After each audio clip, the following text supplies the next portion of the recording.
Whether it's getting viciously dragged to hell, Not learning. or getting staked in the house of God. When the Treehouse of Horror is on, you know a lot of people are gonna die. So I'm going through every single Treehouse special and show you some of the goriest, most outrageous series deaths in Simpsons history. And of course, keep count of every single one. So buckle up, because we're starting way back in Season 3, the very first time the series took a life. We all know Mr. Burns is as awful as they come. So honestly, it's no surprise he's the first person in the series to straight up commit murder. And for what? Then I realized his spirit was willing, but the flesh was weak. So I replaced the flesh with steel, which is strong. Behold, the greatest breakthrough in labor relations since the Cat o' Nine Tails.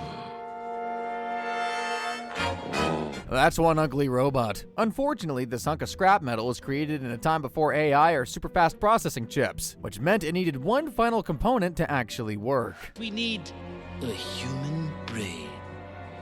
Yes, a human brain. So naturally, Burns went shopping, and like any self-respecting supervillain will tell you, if your test subject isn't cooperative enough, you've got two options: kill them with kindness, or kill them with an insanely long shovel. Either works, really. Wait a minute, sir. That's Homer Simpson. Who is it? Frankenstein? The Booger Man? It's the man in the bag, sir. I think he's alive. Ooh, bad corpse. Bad corpse.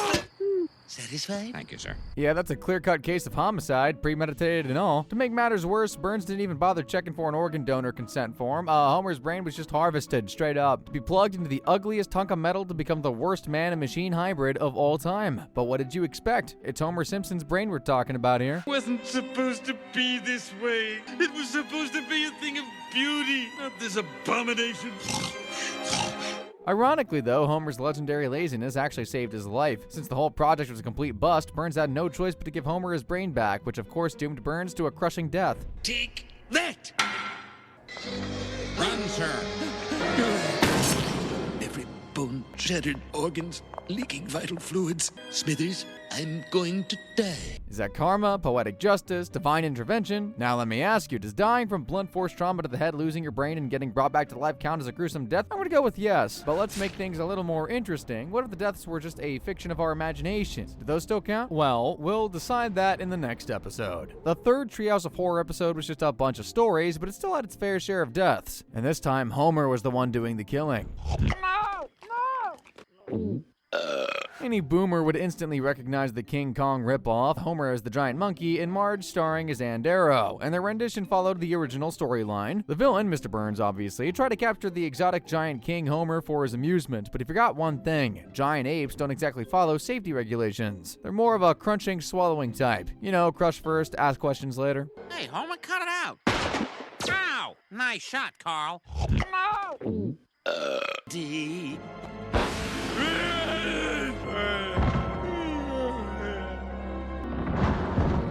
Nice work, Smithers. When we get back, I am giving you a raise. Yep, that's two people who just became a part of Homer's diet plan. When King Homer got captured and dragged into civilization, he decided to expand his skill set from eating people to stomping.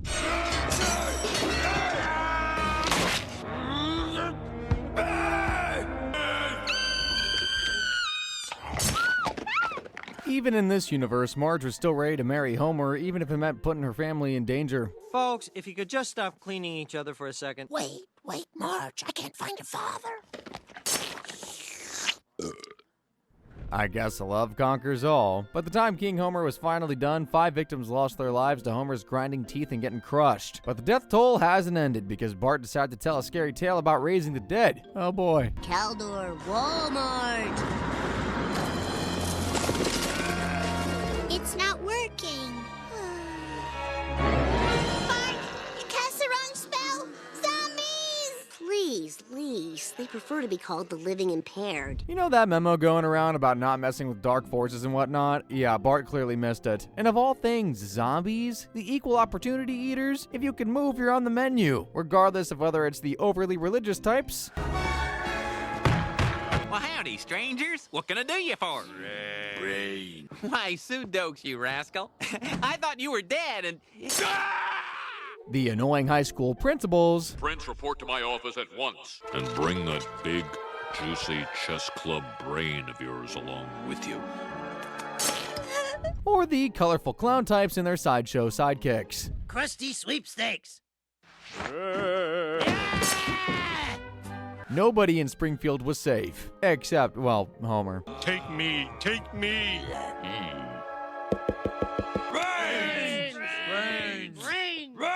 Oh yeah, sucks being left out, doesn't it? Before long, the quiet town of Springfield is absolutely infested with flesh-eating zombies. Mind if I chew your ear?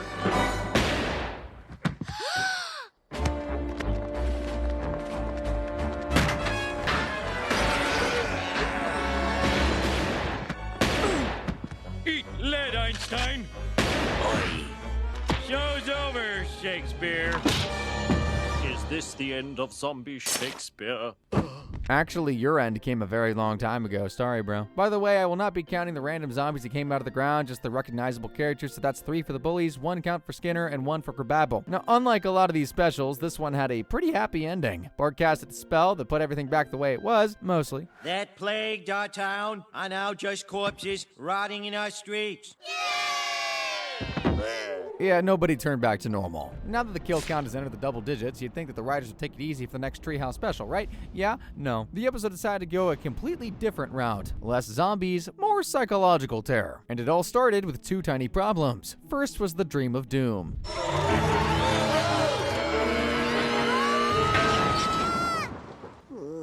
hope this is sweat. Bart, what's wrong?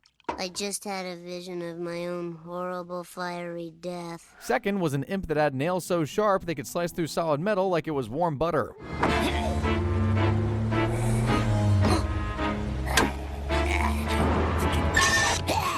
Bart was the only one that could actually see the imp, and I'm not sure why that is. It's probably because of his nightmare, which gave him a 6th sense that his next imp-induced death was about to be his last, and that deadly deja vu completely destroyed Bart's sanity. Now, I've gotten word that a child is using his imagination. No, it's true. There's a monster on the bus. The only monster on this bus is a lack of proper respect for the rules. It really sucks when nobody believes you, doesn't it? But here's the silver lining. If everybody already thinks you're insane, what do you really have to lose, Bart? Well, absolutely nothing.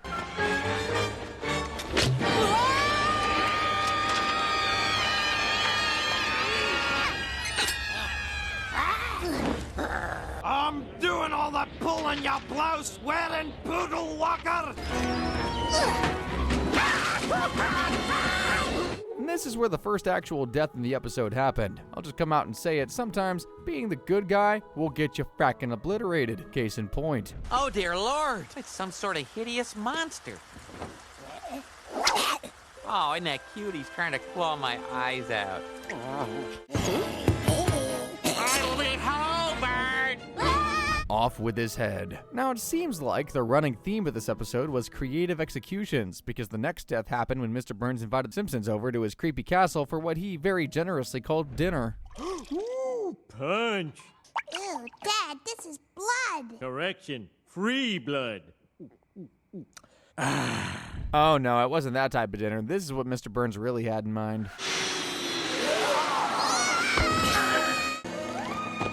Well, if it isn't little boy. Yes, the Vlad Dracula kind of dinner. Now, I don't blame Homer for what he did next, because if some ancient vampire literally drains the life out of your son, you got every right to return the favor violently. I know I would if I had muscles.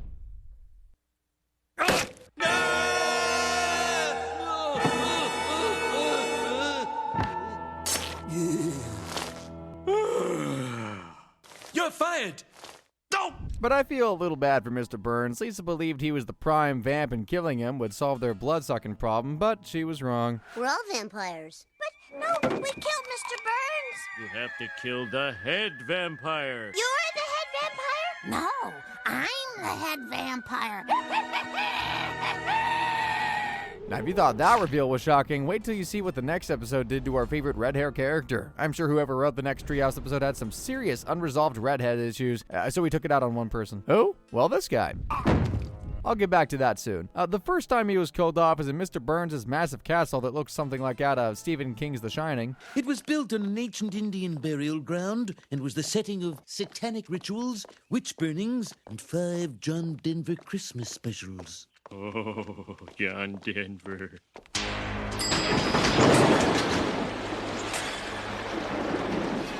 That's odd. Usually the blood gets off at the second floor. But here's the twist. Unlike The Shining, Homer didn't lose his mind because of ghosts or demons. He lost it because he was bored. There was no TV and no beer, you see. And when Homer gets bored, he does this. His type will be a window into his madness. Feeling fine. Wow, that's a relief.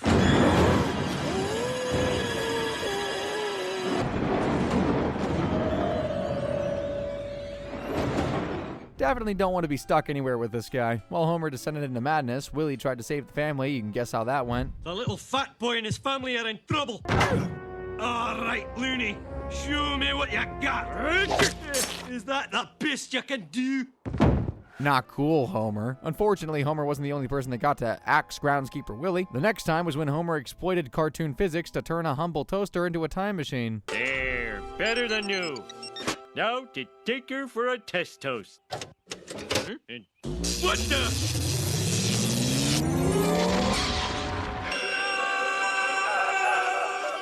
Now you're probably wondering, what does a toaster time machine have to do with Willie getting axed? Well, if you're as cultured as I am, you would know about the butterfly effect in alternate universes, which Homer graciously blundered through. Morning, Father dear. Are we taking the new Lexus to Aunt Patty and Selma's funeral today? Fabulous house, well-behaved kids, sisters-in-law dead, luxury sedan. Woohoo! I hit the jackpot! Marge, dear, would you kindly pass me a donut? Donut? What's a donut?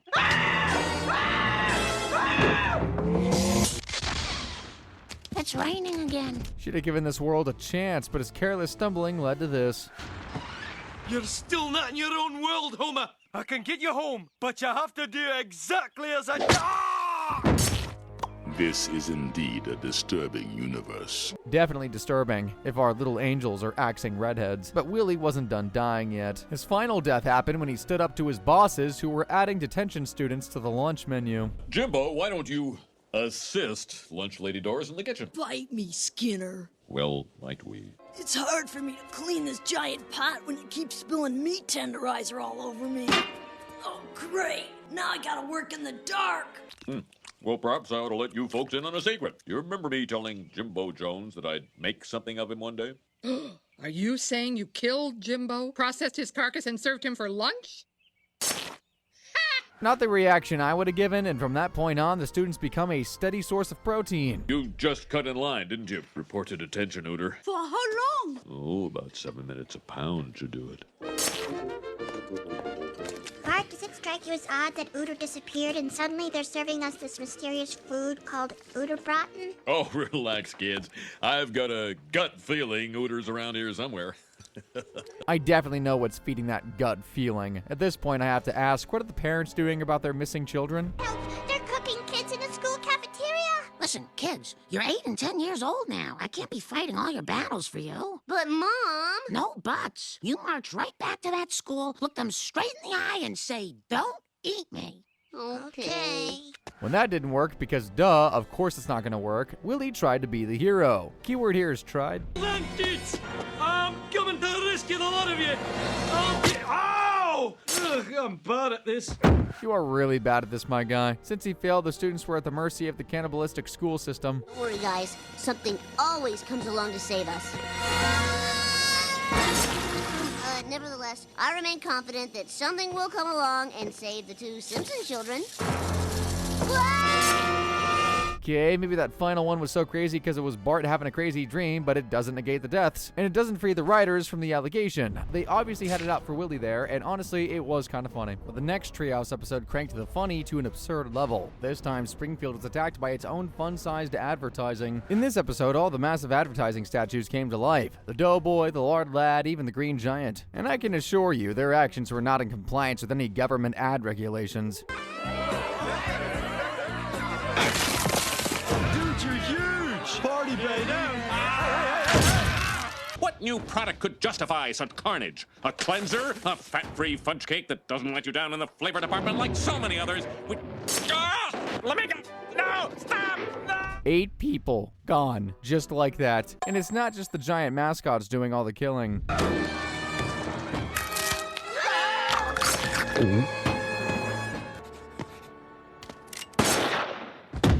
Ah, they're not so tough.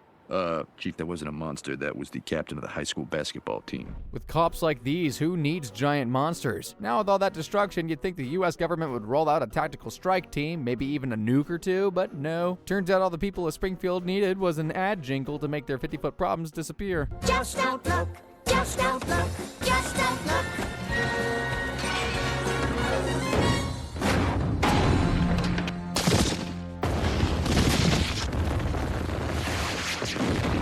So be careful what kind of ads you watch. It could eat your family alive. And if the ads don't get your kids, Willie Krueger sure will. Glad to rake your acquaintance. It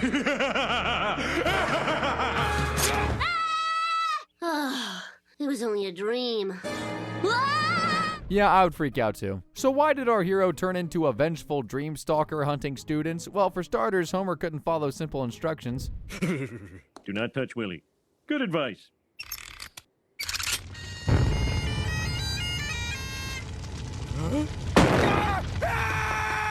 Okay, do not touch your Willie is pretty good advice, but that wasn't what he was saying, buddy. Now, there was still time to save Willie, but the parents decided they had bigger problems than a man literally on fire, literally. Please help me! Willie, please. Mr. Van Houten has the floor. I, for one, would like to see the cafeteria menus in advance, so parents can adjust their dinner menus accordingly. I don't like the idea of Millhouse having 2 spaghetti meals in one day.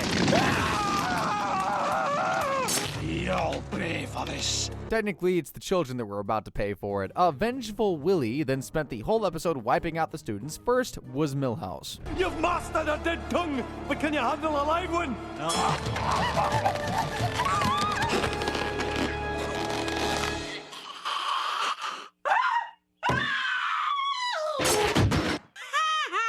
Geez, strangulation's right up there with the nastiest ways to go. Since Homer was one of the main reasons he died, next he went after the Simpsons. Help! Bart, you're in trouble! Wake up! Wait a minute. If you're here, then you've fallen asleep too. Not asleep, I'm just resting my eye. Uh-oh. Pro tip, don't attack the main characters, because that always leads to a gruesome end.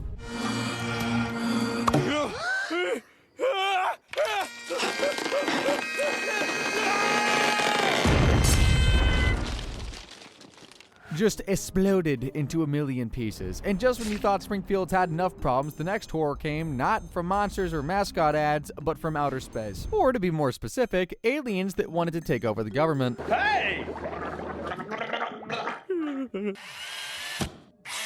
Commence bioduplication.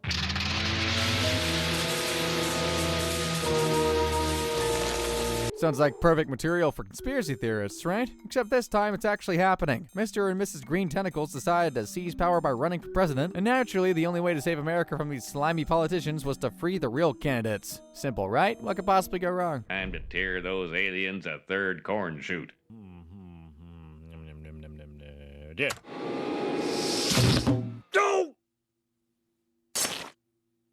Oh no. Floating around in space, choking on their bodily fluids isn't the freedom we were thinking of, but all hope isn't lost. Once people found out the truth, there'd be a righteous uprising, right? Take a good look at your beloved candidates. They're nothing but hideous space reptiles.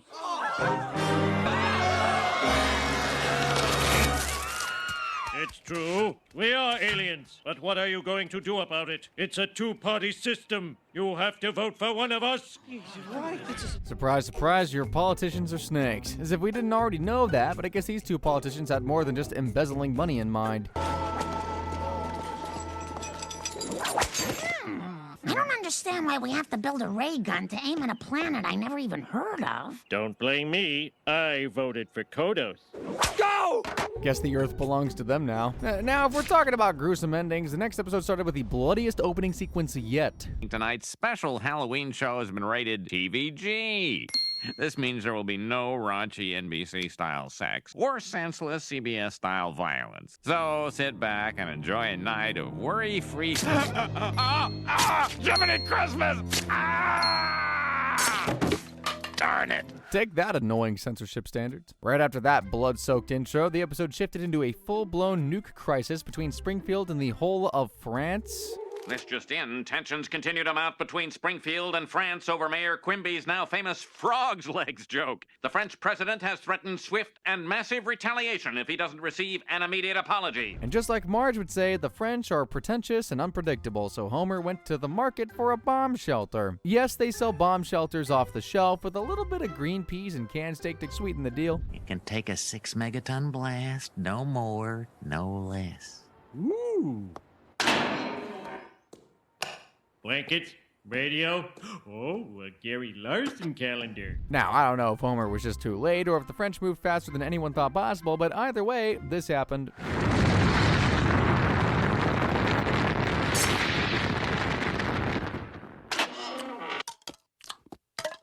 You call that prime rib? Ugh. Now, how many kills is that? 1,000? 10,000? Try 30,700 and... No, I didn't just make that number up. The official census says so, and the episode made sure we saw Springfield getting wiped off the map. But here's the twist. Not everybody died. Oh, absolutely nothing. Say it again. Okay. Hey, what happened to the tune? Not everyone died in the blast, Homer. Some of us were merely horribly mutated. The mutants are freaks, abominations of nature, decided Homer had to go. And for the first time since the nuclear apocalypse, Homer actually went home. Come on, we just want to eat your skin. Go to hell, Clokey!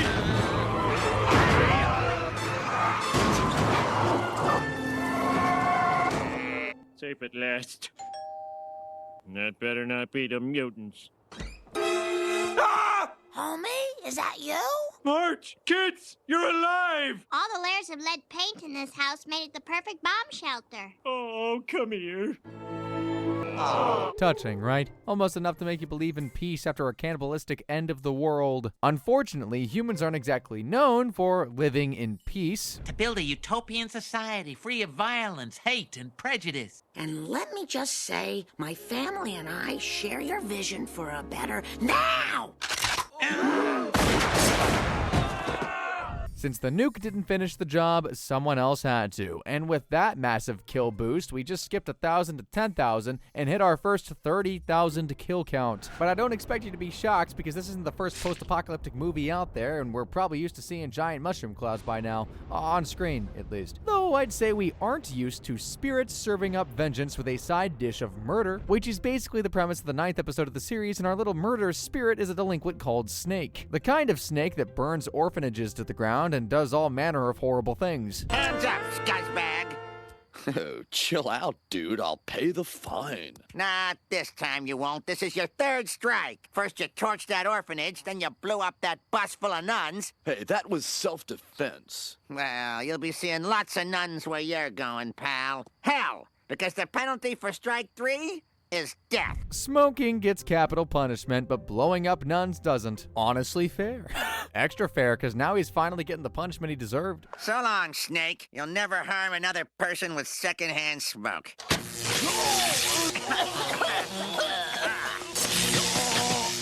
Now that Snake's dead, all we need is a grand resurrection ritual for the vengeful murders to begin. Sadly, we didn't get any cool rituals. Instead, we got Homer trying to use Snake's hair for a transplant. This is legal, right? Yeah, sure, whatever. These drugs will make the operation seem like a beautiful dream.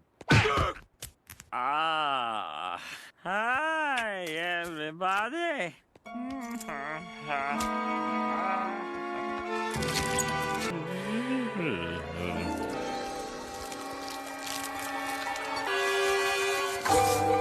That very legal transplant led to some very really gruesome consequences for Snake's enemies, aka all the witnesses that fingered him for smoking. First, he started with a poo. You sent me to the chair.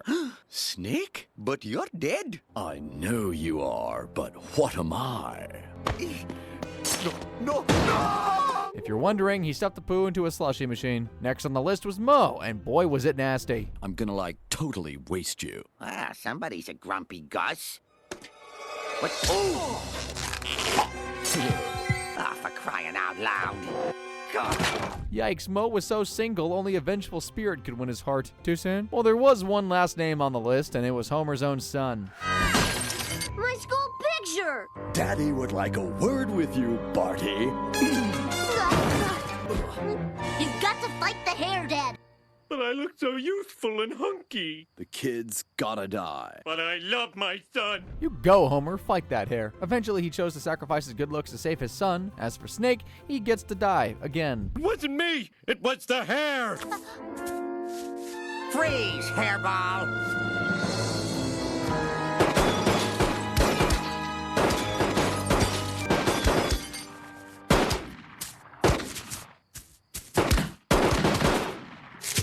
Look at that, the cops actually saved the day. After Homer's hairy situation, the next special decided to give him a break and focus on his murderous wife. Now, some of you might argue that I'm just being mean calling her murderous, but how do you explain this? Pull over and play it safe. Please be a dog. Oh no! Fine, maybe I was being mean, it was a simple accident. But what if there was more to the story? Turns out Flanders wasn't quite himself that evening.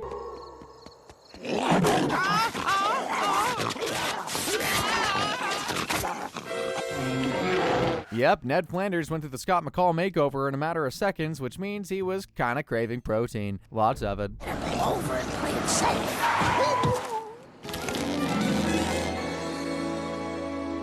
So you were gonna kill us. Yeah. Well, it seems like Marge's accidental bloodlust saved her family, temporarily. He's still a werewolf after all.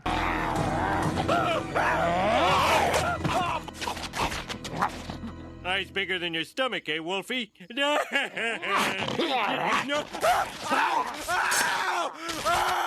That's a lot of ripping and tearing. Fortunately, not every gruesome ending in this episode involves violent mauling, like this next story about a lab experiment gone wrong, which gives our main character some sweet powers. Stretch dude and clever girl. He's a human rubber band and she's the Hulk in pearls. He's a limber lass. She's a powerful lass. He'll wring your neck and she'll kick your ass. There's Stretch dude and clever girl.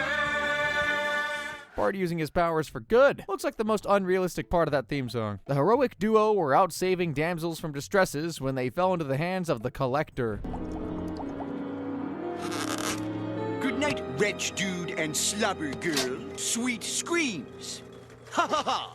I'm unbelievably amused. Soon those bratty Buttinskis will be encased in lucite for all eternity. Not a bad plan, but he didn't account for two things. One, plot armor, and two, a super powerful barbarian princess. That hurts! Bart, just let me drop and save yourself. What do you think I've been trying to do? After losing completely, our trash goblin made another mistake, being a nerd. You removed it from its original packaging. No! It's no longer a collectible! Oh, oh, oh! What a nerd. Unfortunately, that nerd was going through hell. Imagine falling into substance that's simultaneously suffocating you and cooking you alive, and with each second it's getting harder to move and breathe. Feeling claustrophobic yet? Heartening. Must end life in classic Lorne Green pose from Battlestar Galactica. Oosh! Best death ever! The only consolation is, his death isn't even the most gruesome in this episode. That medal goes to Bart and Homer Simpson after the machines went rogue and started killing people.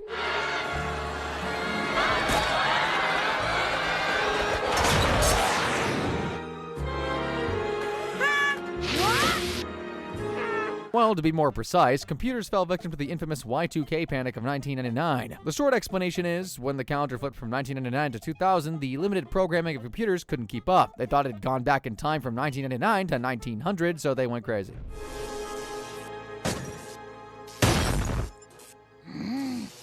Who's gonna clean up all those jets? No idea, but if planes are falling out of the sky, then things are certainly going bonkers. And since a plane legally requires a minimum of 4 people, 2 pilots, a passenger, and a flight attendant, I would say the 6 planes I counted were at least 24 dead. Now, you would ask, what did our best and brightest decide to do? Well, they believed it's best to leave the Earth for Skynet and try our luck on Mars. Spaceship! And there's nobody guarding it. Let's go. Can't believe I destroyed the Earth. Are you still talking about the Earth? I can't believe I left that part out. Yes, Homer was supposed to fix the Y2K bug. Instead, his personal computer spread it worldwide, basically inventing the Skynet problem. So when humanity blasted off to rebuild civilization, Homer's rocket wasn't headed to the new colony. No, they were letting him wreck that too. His rocket was headed for a more flammable location. Wait, only that ship is going to Mars. Ours is headed for the sun. Yeah, ain't that a kick in the teeth? When they couldn't handle being stuck in a rocket with humanity's rejects, they decided to call it quits early. Dad, we'll be dead in 5 minutes. Not fast enough.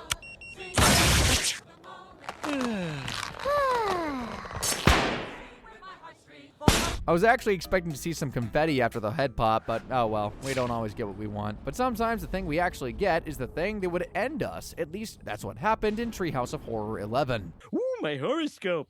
Taurus, today you will die. What? And you may get a compliment from an attractive coworker. Lenny? It really says die? That sounds unusually specific for a horoscope. Maybe I better check mine. Today your husband will die. Oh wow. Any normal person would be scared, but not Homer Simpson. He laughs in the face of death. Scary newspaper. Don't hurt me, horoscope. I'm afraid. Ow! Oh! Paper cut! Paper cut!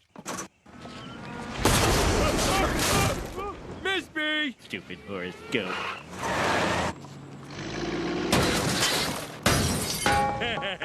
Stupid horoscope. Stupid Flora Pope. In the universe's defense, he really did get the compliment from a very attractive coworker. Homer, if I may compliment you. Go on. That is one handsome rattlesnake you got biting your arm there. Yeah, it's quite fetching, but aren't you worried about the deadliness? Nah, he'll get tired of biting in an hour or so. So yeah, Homer really did laugh in the face of death, until death started laughing back. That horoscope was baloney. Nothing happened except for the pickaxe in my head, the rattlesnake bite, and the testicle thing. What's for dessert? No dessert until you eat your broccoli. Oh, fine. Who's laughing now? Since Homer didn't have 9 lives, he only had one opportunity to get to heaven. He had to do a good deed. But this is Homer Simpson we're talking about. How easy is that for him? Hey, a chance for a good deed. Oh, she's mine. Oh, my Lord. What's happening to me? People can see up my bustle. Hey, stop squirming. Dropping from a couple hundred feet and splattering on the pavement is now my least favorite way to go. Fortunately, the same way the fat disaster takes lives, he also saves them. My baby! Stop that crying. And you're annoying. Oh, it's a miracle. And that almost got him his ticket into heaven. Almost. I did the deed. Open up. Oh, I'm so sorry. I wasn't looking. Hey, I thought you guys could see everything. No, you're thinking of Santa Claus. Well, I'll be damned. I'm afraid so, yes. Yep, if they didn't see it, it didn't happen. What's worse than an old lady dying while minding her own business? It's dying because someone else couldn't mind their business. If only Homer's children didn't visit this popular fairy tale death trap. Let's see. Oh, whoa, too hot. Oh, too cold. Well, this doesn't take a genius. We're in a 3 Bears house. Well, someone, Bart, ate all the bears' porridge. And we know what angry bears do when you eat up their porridge. I wonder where Goldilocks was. Oh, that bed was just right.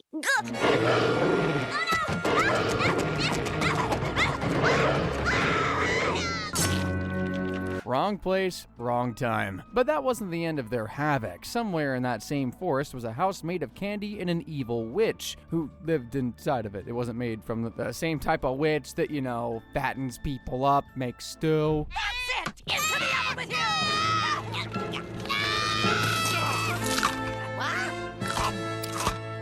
Sugar whoa. Father, I knew you'd rescue us. Sure, he wasn't actually there to rescue them, but all's well that ends well.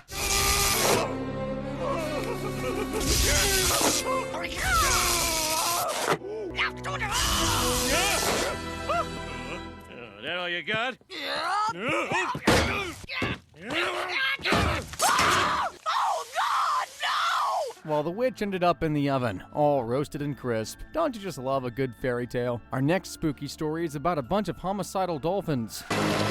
Sharks, the assassins of the sea. Ooh, your dolphins, the clowns of the sea. Ow! Ow!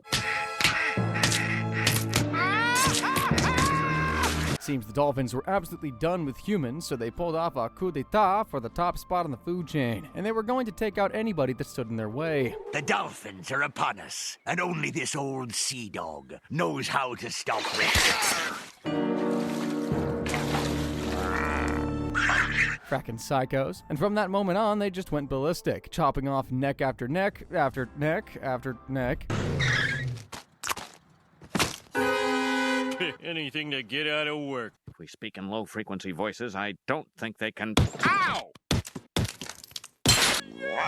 I'm gonna give your liver such a punching! What did we ever do to them? Well, aside from polluting the oceans, forcing them into aquariums, and probably wiping out whole species of fishies, what did we do to them? Nothing, exactly. To make things worse, the citizens of Springfield weren't even allowed to have a normal town hall meeting without someone getting blasted through the chest. Willie, must you do that now? Ugh, you want streaks? Because if you interrupt me, that's what you'll get.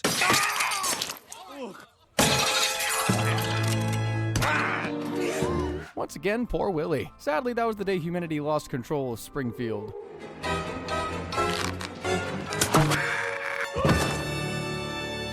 Come on, lads! Let's drive them back to the ocean!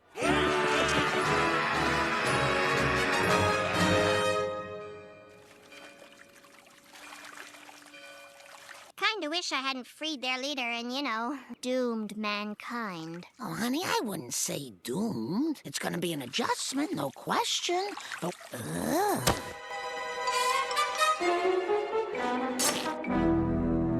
Well, I guess it's time to call on the Tactical Nuke Division and call it a day. You know what's even worse than a dolphin uprising? A curse. Specifically the kind Homer Simpson accidentally unleashed on his entire community. It all started with a fortune teller that couldn't see how much of a disaster Homer really is.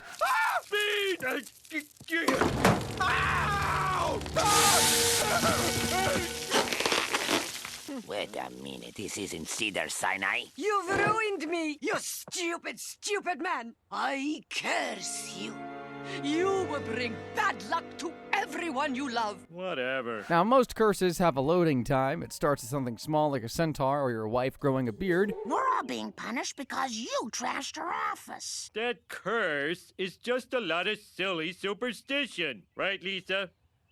Then it progresses to 1 or 2 spine-fracturing deaths with a little bit of drowning, for spice. Guys, I am not cursed. Carl, let me die first. I couldn't bear to watch you die. Okay, but hurry up. Oh, Mo, they're dead, and it's all my fault.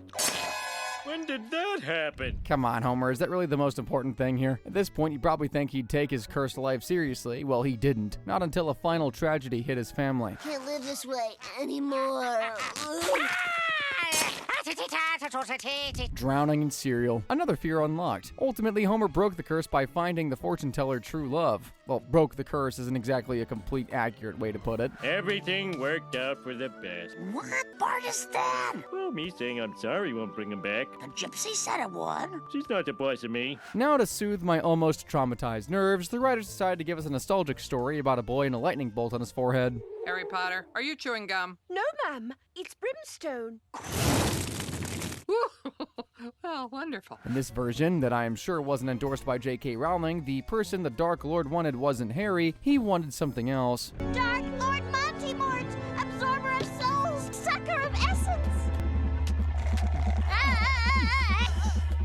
He was there to target elementary schoolers, which is sick and crazy. That's why he got a very bloody end. Help me, Bart!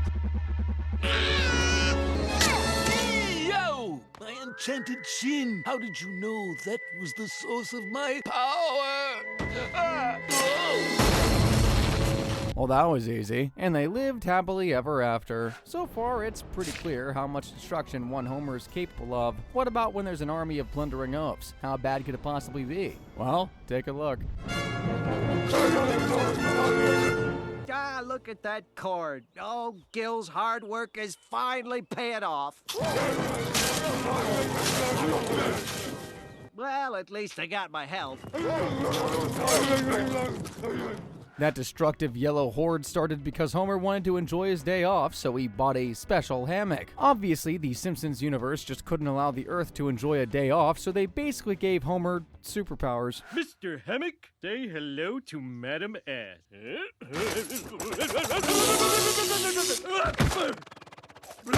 What the? It made another me! Oh, no. It started as a simple way of escaping tedious chores like changing the light bulb. Speed it up, ugly. You had a good run. To dealing with an annoying neighbor. My Amex.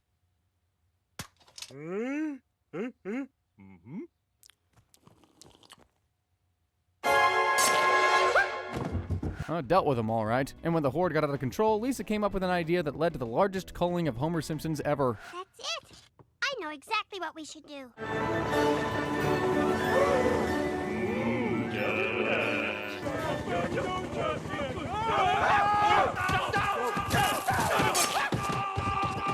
Holy macaroni. 100 broken skulls, cracked spines, and decimated rib cages is pretty gruesome. I think you can probably tell by now that they're ramping up the gore with each episode, which means the next one had to go even bigger, more creative, more disturbing. So naturally, they gave Homer the power to kill death itself. Please don't take me. Your time is up.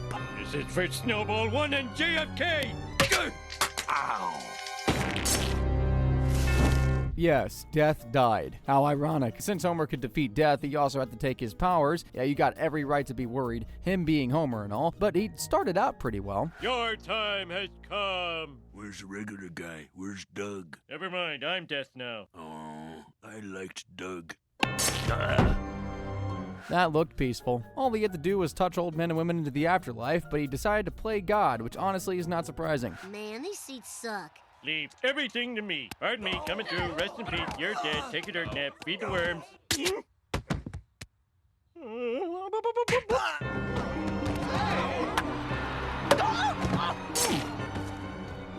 Dad, were all those people on the list? He just killed a bunch of people to get better seats in a baseball game. Sounds like the perfect way to use Death's powers, right? The abuse wasn't just in taking lives. When he was asked to send his wife to the underworld, he decided to play a trick on God himself. Okay, God. I bumped off the love of my life according to your divine whim. Now release me from this ghastly vocation. No. Come on. All right. Hey, wait a minute. This isn't Marge. This is her fat sister, Selma. And Patty, chump! Starting to look like Homer is a cosmic being, because who gets to kill Death, then mess with the creator? But with everything he did, Homer still couldn't get a Nobel Prize, something this guy was able to do. The Nobel Prize. They must have awarded it to me for my invention of a hammer with a screwdriver on the other end. It's mildly convenient. Just for that? It was a slow year, yes. I only wish my dear father were here to see me win. His father wasn't just your typical guy, he was advanced guy, who didn't have a good relationship with his nerdy son until the day he died. Now, Nobel geeks are supposed to be smart, but this guy was such a dummy. Everybody knows that trying to bring back the dead to life is a horrible idea with really gross consequences if you're a fracking human being. I'm getting me a real spleen, and then I'm gonna vent it on you, boy chick.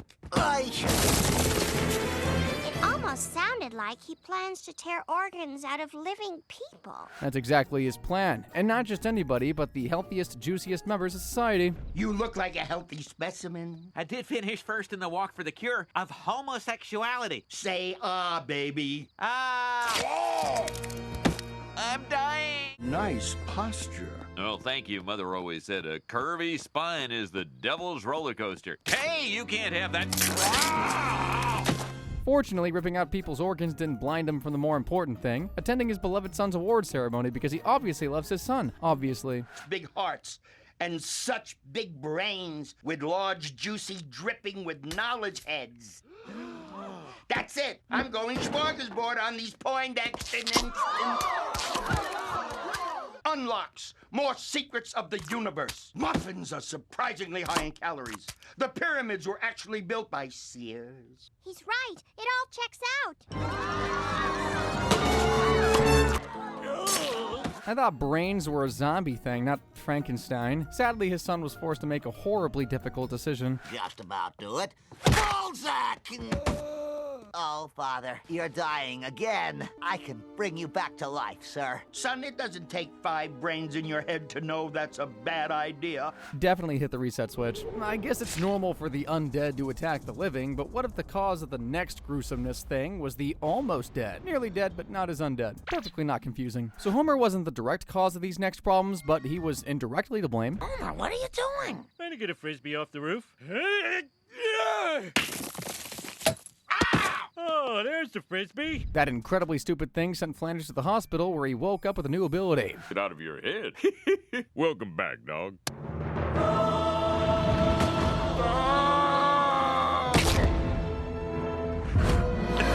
Either he just saw the future, or anybody he touches faces a nasty end. Either way, if he touches you, sorry. Get you some fresh air. Hey, while you're there, can you get my frisbee off the ledge? All right, but I swear to God, this is the very last time. Oh, man, is this gonna hurt?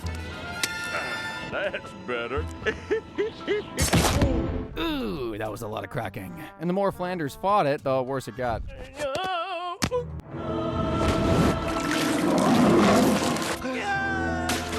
Oh, another setback. Let's just say it's some kind of future reading and he used it on the cause of all his problems. Guess what he saw? Do me, do me!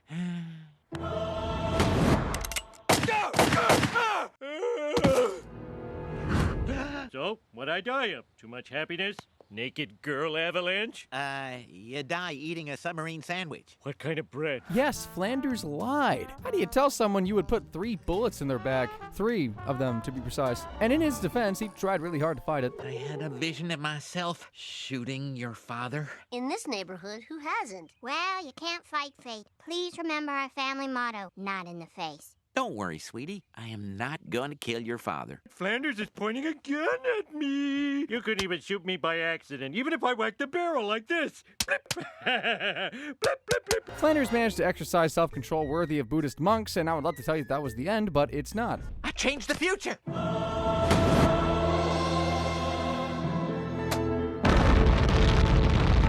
What have I done? I've changed the future for the worst. Oh boy. Flanders was now in quite the pickle. Either he shoots Homer or he lets everyone die. Frankly, if he'd left it alone, Homer would probably have been harmless. Probably. But Flanders just had to meddle. Do not press the core destruct button. Press destruct button. Don't do it! Don't do it! You'll kill everyone! Do it! Do it! Kill everyone! And the rest is history. Best friend! Homer, fall backward!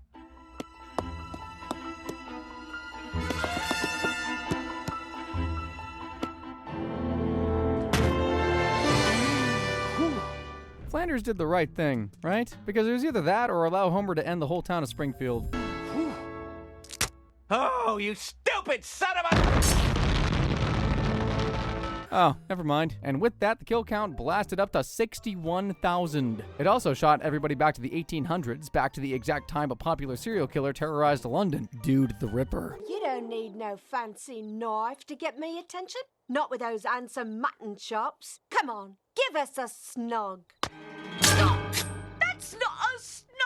Gee, you think? The murderous suspect was known to target working girls, and his favorite weapons were the 7 blades of Osiris. Like a good detective, Eliza Simpson followed the trail of swords, and her nemesis tried to slash all evidence out of existence. The mutton chop murderer is long gone, but this ledger will lead us to him. It led them to an opium den where they cornered old mutton chops, cue the intense chase scene. Your mutton chop murderer! Stop, fiend!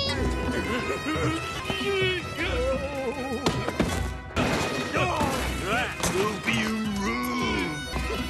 Well, what have we here? Inspector, you've caught the villain! Unfortunately, the guy they caught wasn't really the guy they wanted. That became pretty darn clear the moment they left the opium den. Yet another sword of Osiris. That must mean the murderer is still at large. Oh, he could have killed this one days ago. The body is bloated and the face is rotten. It was 5 minutes ago, you twit. You wouldn't catch me wasting my final words like that. Fortunately, the case was brought to a swift end. The murderer's blade is covered with blood, but the handle is covered with something else. The unmistakable fragrance of eel pie. Lots of people like eel pie. Yeah? Well, how many of them have mutton chops? Yes, the inspector did it. And he would have gotten away with it too if not for those meddling children. He doesn't go quietly though. You stupid British twitch! Oh! You'll never catch me! Remember me for my police work and not the murder! Now those are quality final words. I think it's the people in power that do most of the crazy stuff, like Mr. Burns who decided to go on the most dangerous hunt ever. What was he hunting? Well, this. The game I am hunting. Now, because I am too kind, I will give you all a 5-minute head start. You may commence running. 5 minutes of running? Shoot me now.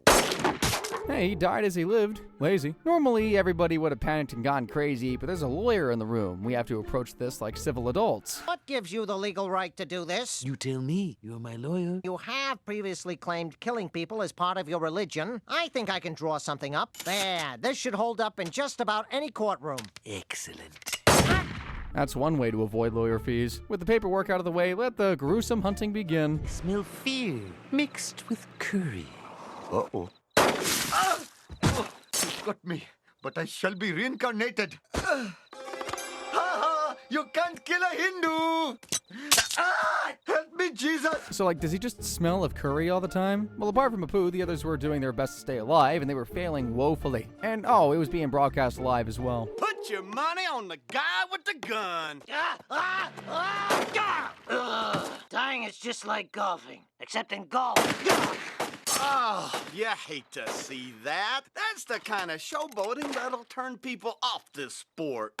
Thank you for cutting off what was sure to be an awful joke. So what has Homer been doing all this time, you ask? Ruining other people's chances, of course. Burns is coming. Climb up. Oh, you fatties! Nah, you missed me. It's not just the 6 people he got shot either. Instant jackpot, $1 million. If I make it out alive, I could. Where'd he even fall from? Okay, that's definitely the worst thing Homer can do, right? Oh, sweet summer child. Homer, Burns has only been chasing us for 6 hours, and you've already resorted to cannibalism. And there's bananas in that tree up there. They look a little green. Professor Frink wasn't even shot. Homer just killed and ate him because the nanners were a bit green. The rest of them, who almost survived, got to experience what a snake sees when a bird of prey flies over its head. Oh, I see heaven. What does it look like? Hurry up, Eddie. We'll be late for work at the plant. I'm starting to think this death hunt isn't very fair and balanced. There was one person left standing, and somehow it was the dumbest out of all of them. It escaped me, Simpson. You're not smart enough. Yes, I am. I mean... Oh, no! I've been killed! We didn't see him die earlier, so I'm counting it here. Obviously, that wasn't fooling anyone. Definitely didn't help that he fell out of the tree. Marge, you saved me. No! What was that for? Staying out 18 hours and not calling home once. I think we would all be mad too if our partner spent the night outside without saying anything. But it seems after Homer survived that traumatic incident, he decided to become the problem in the next Treehouse of Horror special. And it all started because Homer, in all honesty, is just an absolute dummy. Dad, no! If he's so smart, how come he can't stay out of my mouth? Yes, Homer saw an alien, and the first thing he thought was, let my grown behind eat this unknown, unexplained entity. It changed something in him. He grew an insatiable hunger, even more insatiable than his regular hunger. Still hungry. Dad? Let me have a lick at you. Homer! You won't eat my stuffed peppers, but you'll eat our son? Eating his own son would have been a pretty gruesome way to kick off the episode. I mean, he did go on to eat a bunch of people, though. Tell my friends I died kissing a girl! No. Germans.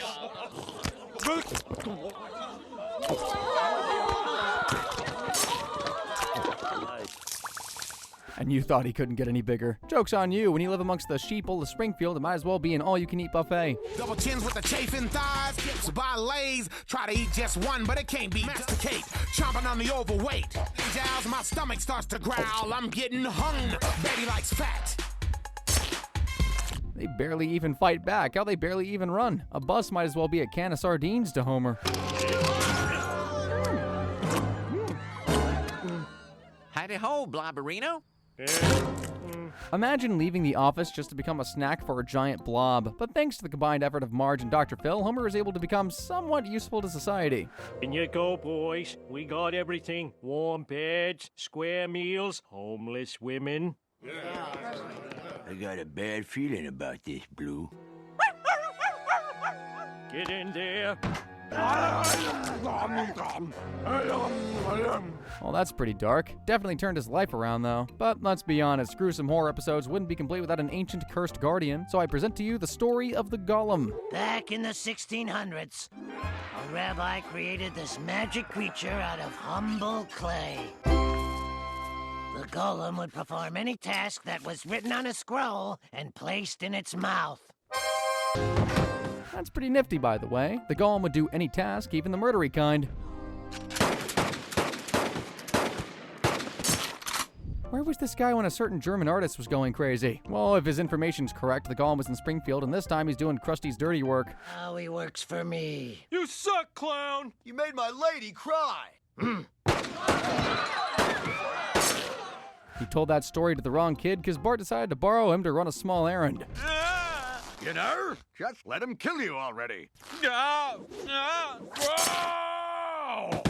Get him out of here, Willie. Time to find a new principal, I guess. And a new Golem, because this one got tired of killing and got married instead.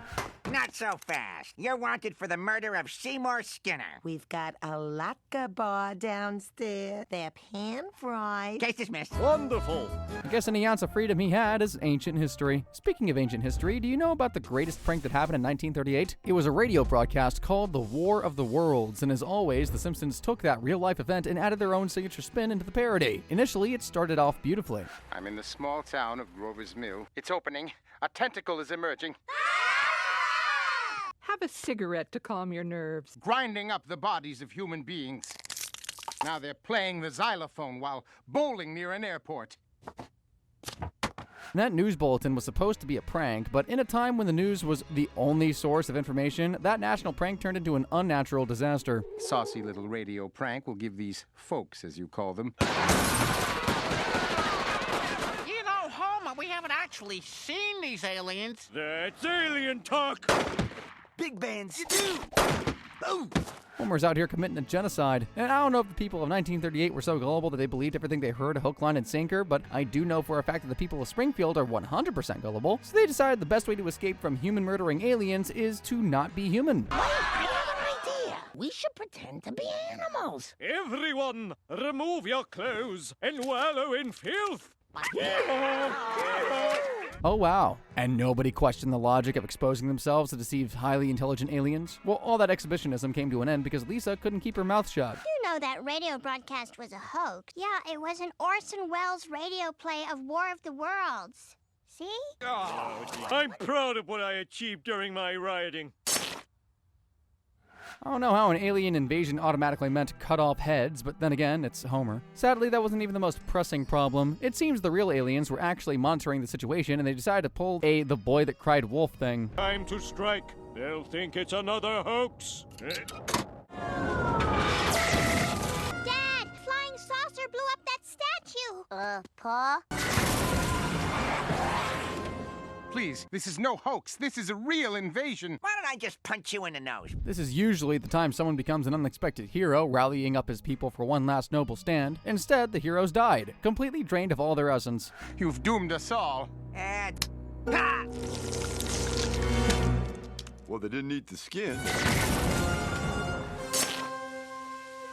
Best estimate, I would say 60% of the town is gone, which is about 18,000 people. All gone. And for what?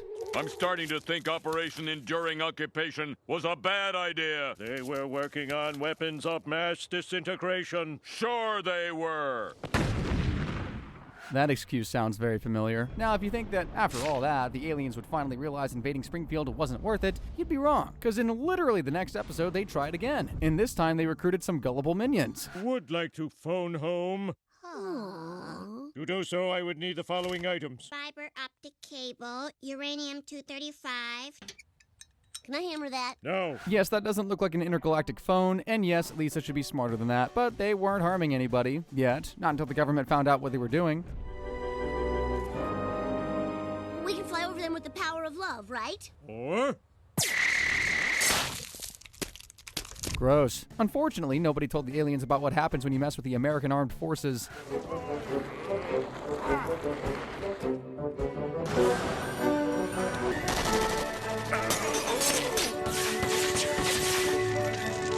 What'd I miss? Giant Pickles 0, America 1. Bart, friend. Homer, bored. Homer can get pretty bloodthirsty in these specials, huh? Like really bloodthirsty. They didn't kill all the aliens, by the way. You gotta study them. We're missing the dissection. Actually, I'm still alive, so technically it's vivisection. No one likes to know it all. Oh, shh, shh, shh, shh. It seems after Homer was done helping the military, he became a private contractor in the next story. What does he do? Well, this.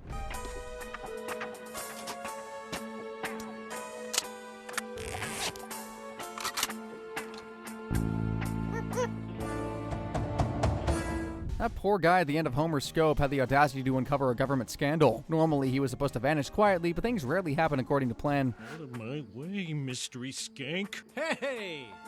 Ah! Hey, now I don't get paid.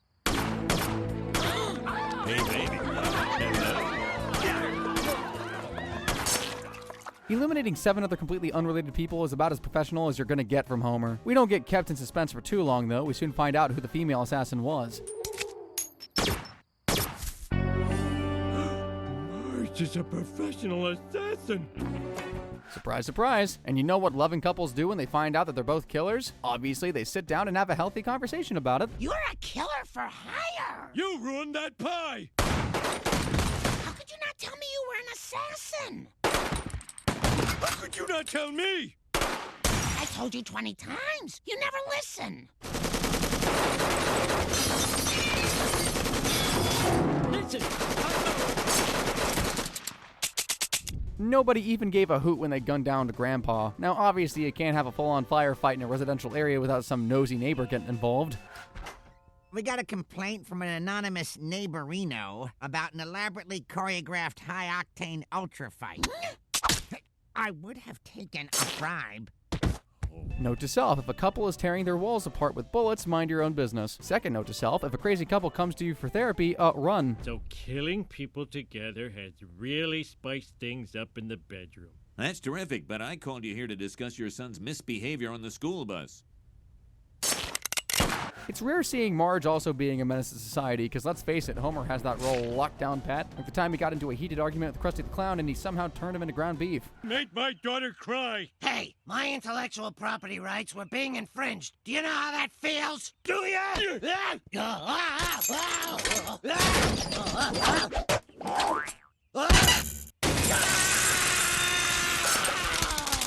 Golly goober, the argument started because Krusty was being a total Nintendo over the use of his copyrighted image. Hey, kids! Your old pal Krusty's gonna teach you 5 new words. Unlicensed use of my image. See those Krusties nobody paid me for? Sandblast them!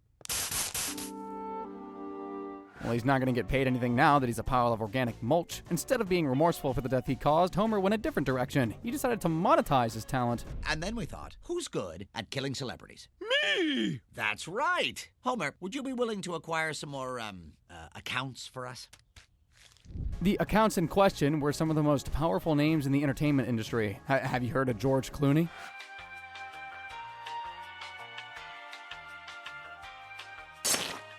What about the Prince?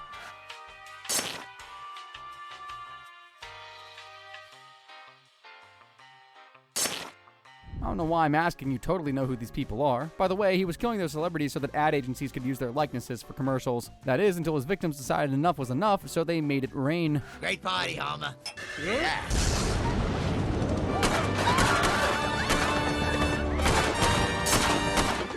Gold in my ear! Ay, Chihuahua. I counted at least 3 deaths in that massacre, including Kate Winslet. That makes it 4. The ghosts weren't just here for Homer, though. You ripped me off, see? You're gonna pay for what you done, see? I always thought I'd die of hepatitis, see? And yet not a single bullet hit the man responsible for all this. At least not yet. Kill this jerk! Before you kill me, what is the one true religion? It's a mix of voodoo and Methodist. popped like a watermelon. Obviously, the gruesome murderer is going to the deepest part of hell, right? No. Shouldn't have left the key under the mat, suckers. So, what do you do for fun around here? I don't know how the frick he managed to pull that one off. And what is he even doing in heaven? Now I understand why his son is so insane. Because who worries about morality if your dad has an automatic ticket to heaven? Definitely not this guy. Here it is. You killed her? But we're probably getting ahead of ourselves here. It all started when Miss Hoover had to choose a representative for a national reading competition. My choice is Hubert Wong. Congratulations, Hubert. Or should I congratulate your tutor, Amelia, at the homework factory? Your victory is tainted. Asterisk, asterisk. The weirdly worded accusation meant Wong cheated, and Lisa wasn't having any of it, so she made a deal with the devil. What if you got revenge on Krabappel for me, and I got revenge on Hoover for you? Crisscross. Interesting. With no obvious motive, no one would suspect us. Exactly. Very bad idea. Lisa's idea of crisscross was a simple prank, something along the lines of no harm, no foul. Have you established your alibi? Yep, I'm at the tennis match. And people will remember you were there? I'm pretty sure they will. Hello? Oh, I've been ding-dong ditched.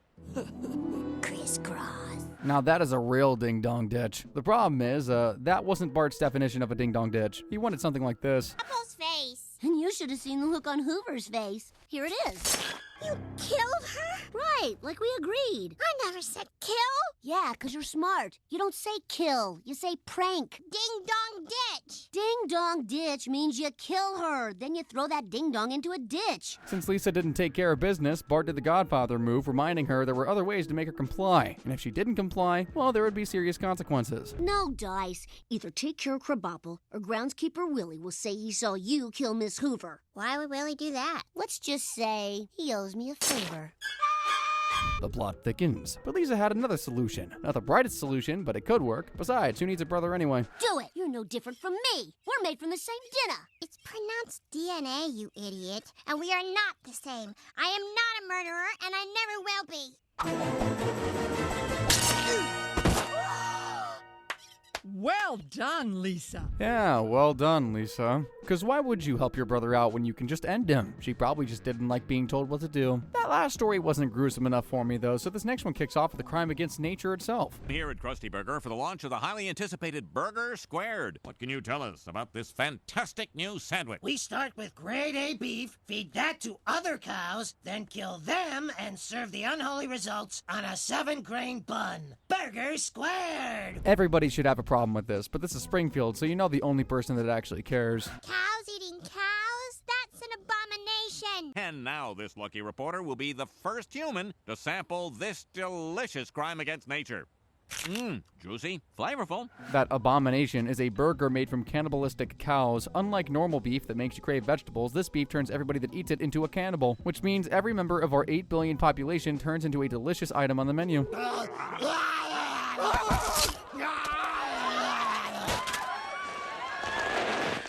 The virus? I'm gonna call it the virus. Well, it spread across the town really quickly and everyone had to isolate. When the isolation became too much, Bart snuck out to eat a tainted burger. But things turn out differently than you'd expect. Bart ate a tainted burger. I'll bash him with this book. Bart is the chosen one? Oh, Lord, help us all. Well, you know how the adventure goes. Now they needed to get him to a top-secret facility to replicate his immunity and save the world from the Muncher virus. And as always, sacrifices have to be made. Shoot her! I can't shoot her. She's Lisa's godmother. You can apologize in hell. I guess I could. Probably wondering why this is the only kill so far in a world full of zombies, right? Well, you'll find out soon enough. For now, they find themselves stuck in a very unfortunate place. It was so noble of a pooh to give his life for us. Where are you going? You're supposed to stop at the bottom and wait for me. Yep, lots of sacrifices. Also, Bart could get to a safe zone and save the world in a very unconventional way. Children play in the streets. At night, there is music and laughter. And all we had to do was let Bart take a bath in our food. Hey, Lise, want some soup?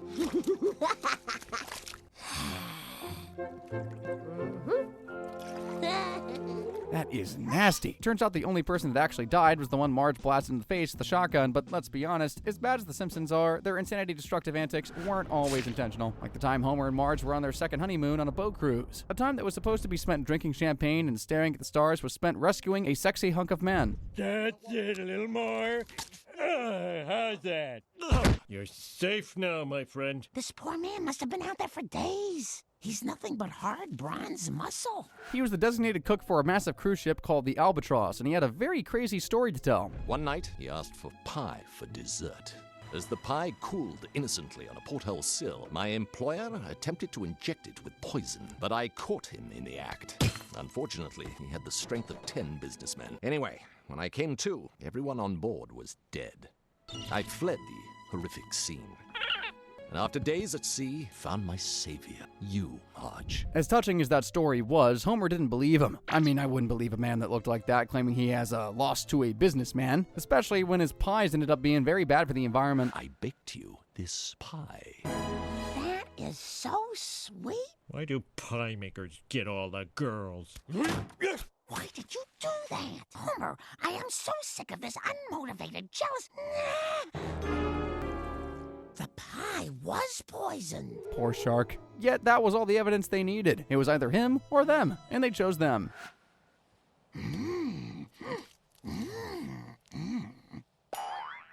Ooh, got a text. Now! Jeez, the brain damage alone. But he wasn't dead. At least not yet. Homer and Marge were able to find the Albatross, and it turns out that the sexy cook was telling the truth. Sadly, it was already too late, and nothing was about to stop this bloodbath. Even the truth wouldn't set him free. The monkey got a hold of a spear gun. Why did you do that? We had to kill him, or he'd tell people we tried to kill him. Also, Mr. Eye Candy should have known better than to taunt a man holding a spear gun in the middle of the bloody ocean. Who's going to stop him, the Coast Guard? Unfortunately, that wouldn't be the only loose end Homer has to deal with. You're alive? Yes, I suspected our host would poison us, so I gave everyone an antidote before dinner. Looks like you've got a flair for avoiding death. Just a second. Go! Now I understand that the first two were caught unawares, but once I've seen a dude and 3 dudes, I would play dead like my life depends on it. But it seems not everybody is as smart as I am. Get away!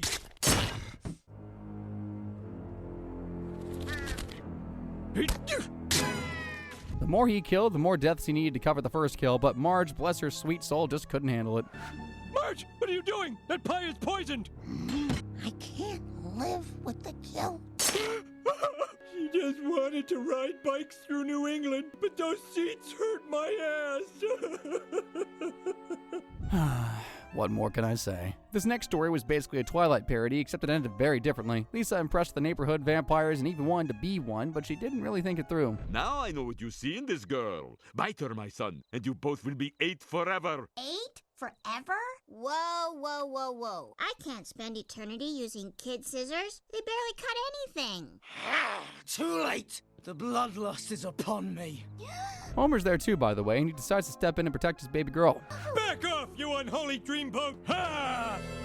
Pretty ironic. A cross being used to kill someone.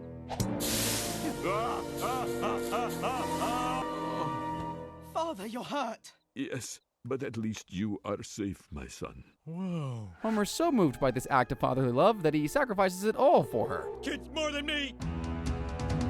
Come and get it! Die, fatso! Oh. His blood, it's full of cholesterol. And not the good kind.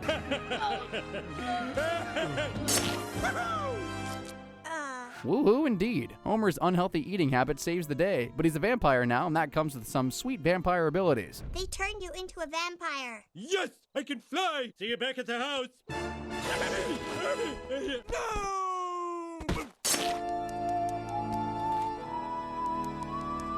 Well, that didn't last long. Unfortunately, not all of Homer's antics were positive mistakes. Some were very premeditated, forcing other people to do unspeakably horrible things, like the time he turned Flanders into some kind of heartless Knight Templar hitman for God, the kind that eats jam by day and disposes bodies by night.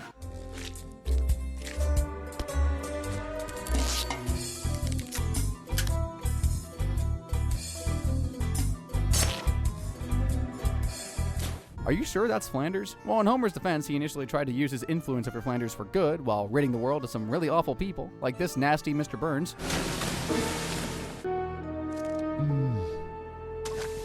All these years, I thought murder was a sin. Then I got new instructions from the good Lord himself in his favorite language, English. Slay Montgomery Burns and pee in his ashes.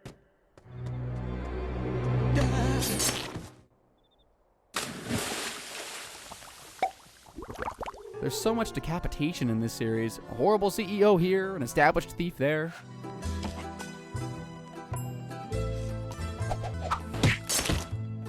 Ridding the world of all the filth. But over time, the instructions from God started becoming more and more insane. I command you to kill Patty and Selma Bouvier. Do they deserve to die? Do not question me.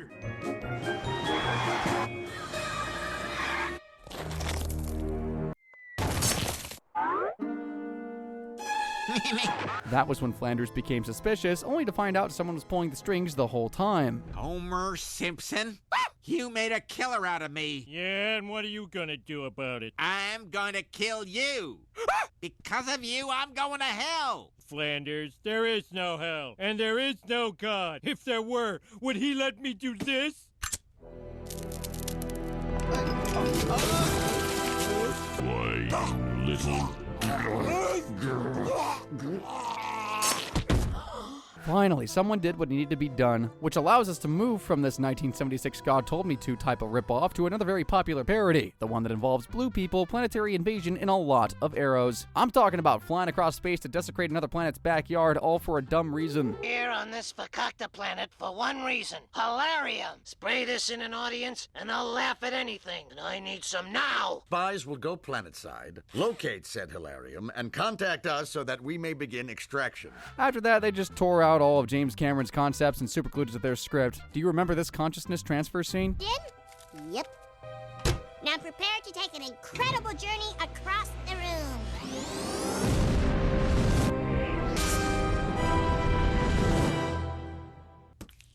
Whoa, check out this bitchin' bod.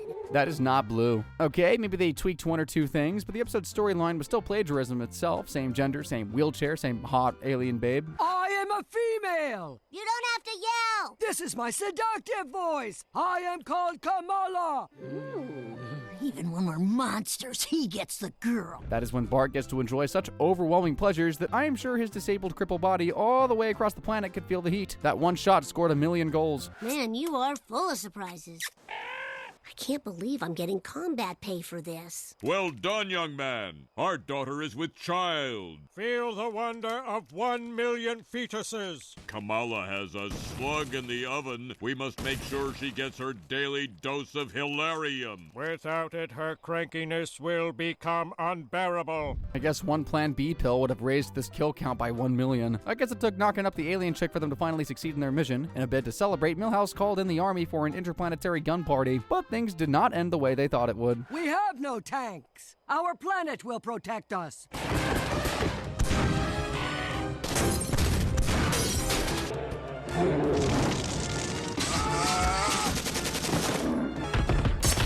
I counted 20 dead on screen so far, and we're just getting started.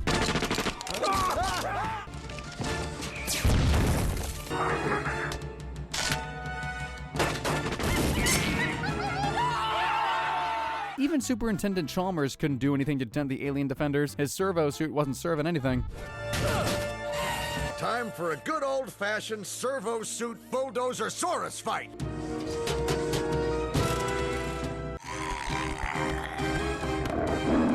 You got some schmutz on your cheek. Where? Here?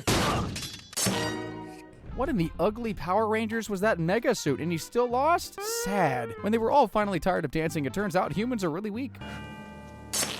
Had they asked for the hilarium? Lots of wasted lives. Sadly, the same selfish greed that fueled this tragedy fueled the next one. Somehow, one woman's selfishness doomed the whole Earth to destruction, and there was nothing we could do about it. It all started with the Aztecs.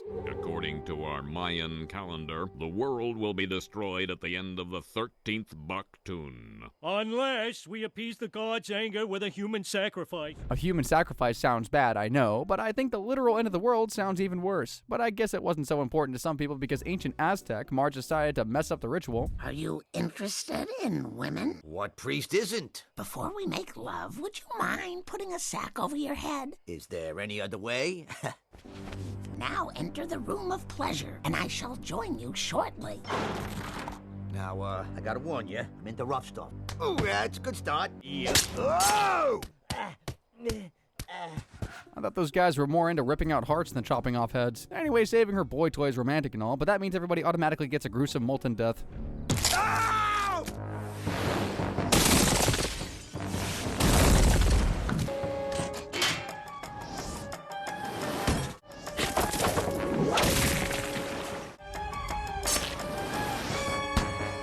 They wiped out the whole world. That's the highest kill streak so far. Thanks, Marge. She has single-handedly ignored all the hundreds of millions and shot our kill count to 8 billion. Thankfully, the episode that followed it had the lowest kill count I've seen in any Treehouse of Horror episode. And this death happened partially because Lisa just couldn't stop meddling in politics and science. Grand opening of our whatchamacallit, which, thanks to the lobbying of Lisa Simpson, we built instead of a new baseball stadium.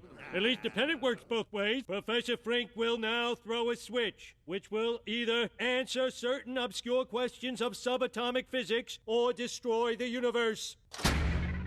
Oh my God, Particle. What is it, Professor? The universe didn't get destroyed, but it almost did. You see, the issue with subatomic geek stuff is your eyes can't see it, but it's there running around and breaking stuff.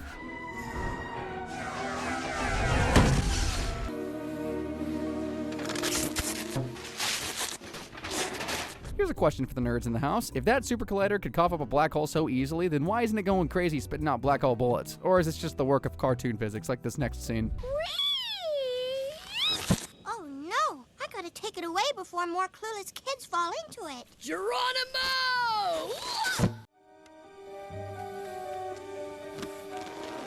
Another question. Why wasn't Lisa or her stick sucked in? Cartoon physics? Okay, I'll stop asking questions. Look, guys, there's no other explanation for all this while she goes completely dent-free. As rich. Black hole immunity is crazy. Well, the black hole did what it does best. It kept feeding, growing. Huh? Oh!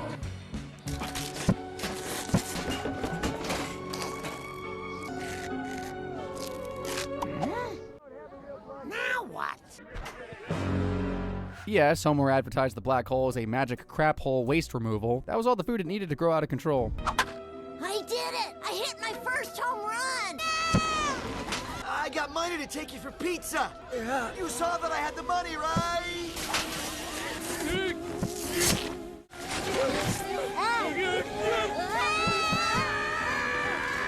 You're probably wondering why the kill count didn't rise until now. Well, aside from the guy that got his skeleton ripped out, everyone else arrived safely. Welcome, trans-dimensional visitors. We have received your many gifts with gratitude. Yes, the black hole was a portal to another dimension. The only thing they lost was their house insurance and mortgage, because I doubt black hole suction is covered in their insurance plan. After tasting some gentle sci-fi action, the next Treehouse of Horror decided to give us the most gruesome child rhyme book you've ever seen. I'm talking about this Simpsons-style parody of Dr. Seuss. I'll save Halloween for you three grumpy tots. Just stick out your rumps for some mump-stumping shots. Now hop on my cycle, there's nothing to fear, and we shall have candy, maybe some beer. He planned to save Halloween. Oh, what a grand plan.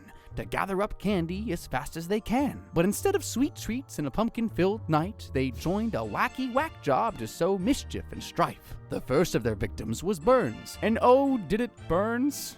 And I had something going there for a second. Enough with the lessons, this isn't a school. Once a year, we are not, thanks to Christian charity. The next on the list was little old Mo, and boy, that whack job wrecked him up faux show. Pour it through, your beer smells like skunk, and you just pissed off the wrong fat furry drunk. Ah! Hey, this is supposed to be a children's story. Go grab all his money and vodka and gin, and I'll knit a nice snort from his leathery skin. Say, Mr. Hat, I don't mean to complain, but you promised us candy, not mayhem and pain. And from that point on, he lost his mind, ending life after life with no reason or rhyme. Okay, maybe there's a little rhyming. Oh, the fat in the hat has some anger issues. He comes a-calling, you'd better hide. He's committing aggravated fluke, fluffle side. Don't forget me! After thinning out the world of Dr. Seuss, the crazy Homer hairball went a little too far. Thought we'd escaped from our psychotic guide, but when we got home, he was waiting inside! I'm staying forever. You're all stuck with that, 'cause I'm your new daddy, the fat in the... Ah!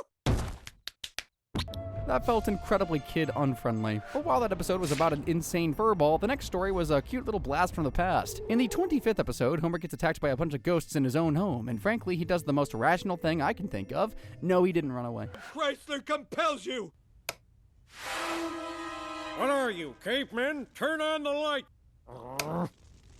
Yeah, I would have been well across the country by that time, but Homer decided to summon the ghosts for a meet and greet. If you didn't know, these ghosts are the original designs of The Simpsons way back when they were on the Tracy Ullman Show, so it's not exactly surprising when Homer starts flirting with Ghost Marge. Jealous? It's just younger you. He likes ghosts better, eh? Fine. Might as well clean this while I'm killing myself. Well, hello. A ghost! She cooked herself to become hot enough for Homer. A normal person would get mad that his wife is dead, but not this guy. Instead, he was more interested in keeping the two ghosts to himself, and that had deadly consequences. I think he gets it. See, he... No! Get it! I smell toast. Hell hath no fury like a jealous husband, or how else does the saying go? It seems making sensible smart choices does not run in the family, because instead of worrying about the fact that they are now orphans, Bart was more interested in playing games. Sayonara, sucker! Oh no, you're not leaving me to clean this up! Woo! I'm the last of the Simpsons! Huh? So almost everybody's basically dead. Great! Oh, you forgot there was a baby in the picture? Willie's got stew for the winter. Who killed Maggie? Groundskeeper Willie do it? It can't be. That is as unbelievable as this next scene.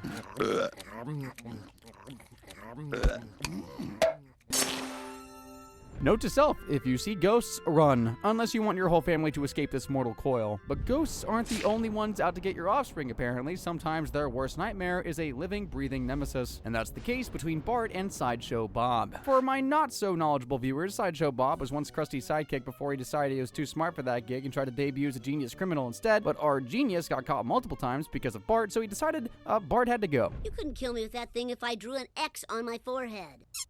Bob, S-U-C-K-I-N... nice try, Bob, but I'm sure you made some stupid... Not this time. My father, he's fat. Holy crackers, he actually did it. As bad as that looks, it gets worse. Since Bob didn't know what else to do with his life, he decided to dabble in the art of resurrections, just to satisfy some sick, twisted attachment he has to a child. And now, Bart, let's bring the old spark back to our special relationship. You couldn't kill me if I came in with pneumonia and a knife in my back. You would think he's gotten it all out of his system. Instead, he tried again. That's why I'm the unkillable kid. Psych! We're both going to be sore tomorrow. And that was the whole plan, to get as creatively gruesome as possible, because why become a serial killer when you can serially kill the same person over and over again?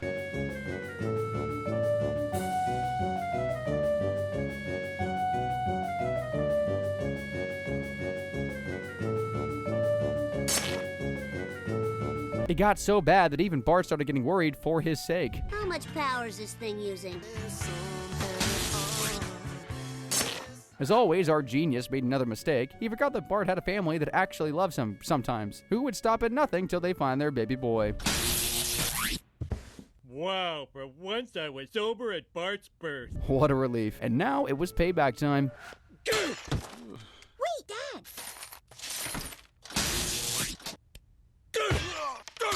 That's for trying to frame Krusty! What about all the times you tried to kill me? Yeah, I can't say that's not deserved. But fear not, Bob also got another chance at life.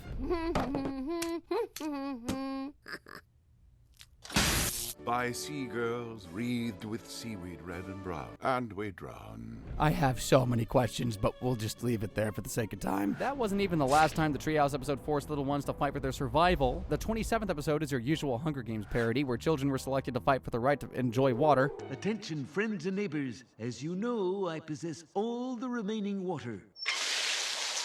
Why do we keep re-electing this guy? I will sponsor a no-holds-barred battle to the death among our cutest children. As you also know, Hunger Games parodies are a recipe for some really gruesome endings, and right off the bat, we get to watch a contestant go up in smoke.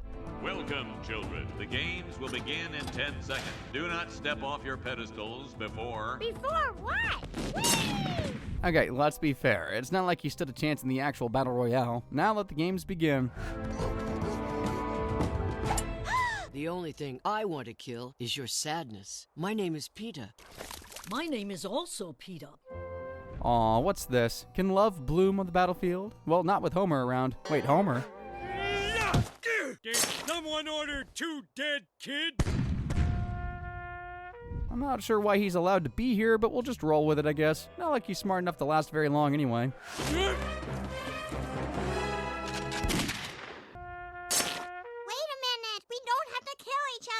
Now you tell me. But he is lucky enough, I guess. Honestly, that death was on you, Lisa. You really didn't speak fast enough. What does she have to say anyway? We have the power! With all our new fighting skill, we could topple Burns! Or we could do it peacefully at the ballot box. Ned? Fair. He kinda deserved that one. Sadly, not everybody got saved. The reservoir! Freedom! Right in the back! Oh, look at that, another fair murder. They followed Lisa to rebel and faced, like, no resistance. It was actually super easy. Why didn't they blow up the reservoir years ago? We're saved! We really should have left it in the reservoir. Oh, right, you aren't supposed to do that. Well, lucky for them, the rain comes. It comes a bit too hard, though. Phrasing. Rain! We're saved! Well, could be worse. Oh, God. Me and my big mouth. I'm a god in this reality. Sure, why not? Guess this is global unwarming. This next story takes us to a less bleak reality. It's about the time Lisa brought a psycho killer to reality, and the killer's first victim was Janie Powell. 13. Ready or not, here At first glance, you're probably wondering, what does this have to do with Lisa? But the bodies just kept piling and a trend started. So sorry you lost your best friend. You can be our best friend. Really? That would be so... Oh wow, that was fast. It was clear that anybody that tried to get close to Lisa died. Even her therapist wasn't safe. Think of me as your best friend. Lisa Simpson, you are the prime suspect. The trigger word was best friend. Well, technically that's 2 words. Meaning someone was out there making sure Lisa doesn't get a best friend, but who? Not afraid to be around you. Hello, best friend. No. How could you? You tell me. I came from your brain. That was Rachel, Lisa's imaginary friend turned serial killer after Lisa grew up and stopped playing with her. Obviously, the police now believed even more that Lisa was responsible and she wasn't about to walk free. Mom was so right when she said I didn't need you anymore. Oh, I see. So nosy old Marge was the reason you moved on from me. You know, for a genius, you say some pretty dumb things sometimes, Lisa. Obviously, now Marge is in trouble and she's stuck behind bars. Luckily, Bart shows up just in time to spring her. Yo, could you please keep it down? Some of us are trying to shiv. Tell Ralphie I won't be home for dinner, huh? Tell him Oh, thank you. Hey, at least Rachel didn't do this one. Now, since Lisa brought her to life, she could always unimagine her, right? Case closed. At least she made it home in time. Well, you have to go. I can turn you into the worst thing you can imagine. Your mother. No, I'm the truest friend you've ever had. I'll have friends in college. You think your dad will pay for college? Now who's imagining this? Done and dusted. After 2 Lisa-centric stories, we might as well get a Bart one in there. This next one's about the time the little boy became a secret agent. Want to avenge your father? I'm in. Do I get any weapons? You certainly do. Let me introduce you to Q. There it is, a pool cue. That's your weapon. Q. Nice one. The baddies Bart will be fighting is Remo Industries, but hold on, there's a twist. Guess who's behind it all? Dad? You're alive! How'd you get that scar? That's how. Wait a minute, this episode came out 3 years before Captain Marvel. Don't tell me this is where the MCU got their idea for Nick Fury's scar. But let's get back to the episode. Homer seeks his minions on them, although his minions are just brainwashed randos.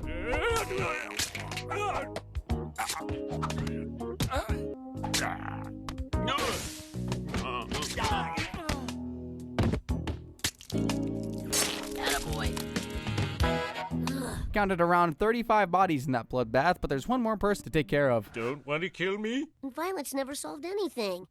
Except this. Also, every time you die, I get another semester of automatic A's. Now, we've gone through Lisa and Bart, but what about little Maggie? Well, the next Treehouse of Horror special gives us just that. This time, our sweet little angel got to show off her full demonic potential after she got possessed by Pazuzu. Hey, sweetie, you should be in bed. No one leaves alive. Ooh, her first words. Oh, she's got red eye. Are all of you blind? She's floating and on fire. At least someone sees what's up. A demon from hell. Also, generic cola, cocktail fail. There's no leaving now, and the Demon Baby Massacre has just begun. Someone's having an affair with his nurse. At that point, I would have found somewhere to hide, but Ned Flanders had a different idea. An exorcism. Bible ribbons, that'll hold her. Oh, good. The police are here. Where's a Heimlich when you need one? Seriously, they just watched him die. Obviously, Ned wasn't the guy for the job, so they got a real man of God. Devil be out! Oh, golly! Your baby is safe. She's not going to be a religious weirdo, is she? No. They were able to get Pazuzu out, but now he's moved into a more worthy vessel. Pazuzu is still among us. Bart? Let me out! Let me out! This boy has the darkest soul I've ever seen. Bart is now twice the demon for the price of one. And with a dramatic art style change, we head on over to the next story. If you've seen the movie Coraline, you'll probably know what happened next after Lisa finds this wormhole to an alternate reality. For a Halloween show middle segment, this is amazing. Every girl's dream. A perfect family. As creepy as their button eyes looked, they played jazz, loved eating vegan, they seemed like the perfect family, which is a far cry from her original family. Well, we got 2 kids now, so no favoritism. Maggie will get Lisa's room, Maggie will get Lisa's clothes, Bart will get Lisa's homework. Bart, how'd you find me? I had an informant. With both children missing, the responsible parent decided to check out the strange door in the wall. I don't think he's coming back. I'm going in there now. You really did it this time, Homer. You lost your family. When it became abundantly clear that his family wasn't coming back, Homer was forced to investigate the mysterious hole, only to find out that they preferred it there, at least before he showed up. Like to have 2 wives? We can talk to each other while you watch TV. Just what Homer needs, an excuse to get lazier. You little... How lazy you... That was my Bart! Always has to be Bart starting something, but he will be avenged. Sure is hard to see what buttons on your eyes. No! You killed my husband! Murder wife, dead son, 2 girls with button eyes. I think this marriage has finally gotten out of its rut. I'm guessing you're wondering how that ended. Well, here you go. Yep, I got everything just the way I want it. Oh, Bart drew this picture of his family. Now we're getting visits from a social worker and an exterminator. Look at that, he actually survived. Minus that one from the kill count. Although we would be adding that soon. Why? Well, because Homer's about to die in the most disgusting way possible, all because his family left him home alone. 2 weeks in Lima, Ohio, it's gonna be lonely. So lonely. Well, if you really want us to stay... We've already kissed goodbye and the car heard it. To anyone else, this would be a time to relax and reflect, but for Homer, this is the time to join the bears and prepare for hibernation, because how else would you explain this gluttony? I just love being left alone again, left alone for days. I'm gonna brush my teeth with mayonnaise. I ate 2 dozen bags of Frito-Lays. Now my sweat tastes just like donut glaze. After literally eating his body weight in spaghetti and chips, Homer had only one source of food left. No, it wasn't the grocery store or Supermart. Got a hot dog. Oh, you're shivering. I'll take care of that. For a guy his size, how could a single hot dog possibly be enough? Well, it was not, which is why he discovered a very disgusting food source. Still frozen. Ah! My finger! My hot dog! My finger! My poor... delicious finger. Also, it's not quite done. Sometimes a man has to do the unthinkable, like eat something medium rare. Oh. Yeah, Homer just took self-love to a disgusting level. As we all know, he didn't stop there. Cue the montage.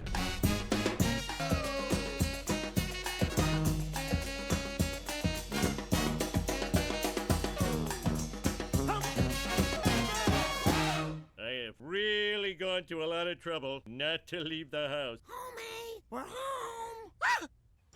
I have no words. Homer literally becomes a self-sabotaging Jeffrey Dahmer. By the time he was done, he had become less of a man. The upside, though, is that he lost a lot of weight. Snacking in the middle of the night. It can't be good for your... This is the worst moment of our entire marriage. I don't blame you, sis. Anybody else would have packed up their tent and moved into their mother's house, but not Marge. She loved her husband so much she was willing to give him a chance. But I know when to stop. And when would that be? When you're just a mouth? You see how she is, Doc? Always negative. She makes me feel like nothing. You are almost nothing. Almost nothing. Destructive behavior has gone too far. But why? Goodbye, my love. Well, with nothing else to live for, Homer did the last act of insanity his mind could come up with. He teamed up with Mario Batali for one final act. I got depressed because I ran out of exciting new ingredients. Homer, we need to talk. Could we walk and talk? Well, sure. Well, I guess I can be proud that he succeeded at something. Oh, it's a lot more than something. Homer's the biggest thing in food since free refills. Yeah, he served himself and turned everyone else into an accomplice cannibal. Now that is completely crazy, and the truth is, Homer would eat anything, and not even the mythical Cthulhu could stand between him and food. Oh, this is a fun one. You're probably wondering, how the frick did Homer get mixed up with a mythical deity? Well, turned out, they lured him in with food. What the? You are here to be sacrificed to an evil god from the ocean depths. SpongeBob? Cthulhu! That's a big guy. But if there's one thing we know about Homer, he never gives up without a fight, especially if his opponent's offering oysters. I was promised an eating contest. Very well. An eating contest against the monstrous... Yep. I mean, this is about to become an all-you-can-eat oyster buffet. Who would say no to something like that? Not me. Definitely not Homer. How you doing, Cthulhu? I need to take a walk, that's all. I'll be fine. I win, and I get to name the prize. Oh, I love it when a blatant plot armor thing does its job. Well, Homer got to name his prize, and if you can't guess, here's a hint. It has a deliciously fishy smell. That's probably why Cthulhu doesn't answer to anyone anymore. Personally, I think eating a mythical entity is unhealthy because it could make you go crazy, which is also probably why Lisa went bonkers for a dumb reason. It might just sound a little judgy here, but Lisa decided to turn into a monster for a very Lisa reason, Bart messing with her grades.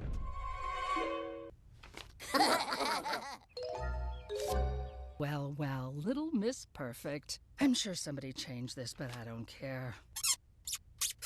As retaliation, Lisa decided to do with them what they did to her grades, kidnap and murder them. Okay, so not exactly what they did. Please wear one of my bones around your neck! One down, two to go. You missed! Sheesh, that was pretty gruesome. All that was left was her brother. You ruined Lisa's life. So far, the murders have been pretty on brand. Can't wait to see how she recycles Bart. Please forgive me. I'm your brother. I'll always be there for you. When your boyfriend dumps you, I'll take you drinking and tell you what a jerk he was. And I'll humanize your campaign biography. Am I reaching you? It worked! Way to play the older brother card. So, no, Bart didn't get the hammer this time around. Also, Milhouse didn't die, so that's a one off the count right there. But Nelson did bite it. For the next story, we got to see the greatest parody of Jurassic Park ever made. So, Smithers, what do you think? I'll rejuvenate the elderly using untested dinosaur DNA. It could make me a fortune, or fill the world with monsters. I would go with the second thing. The Simpsons get to visit this geriatric park, and Homer's inability to read "do not touch" signs really gets things going. I'm on vacation.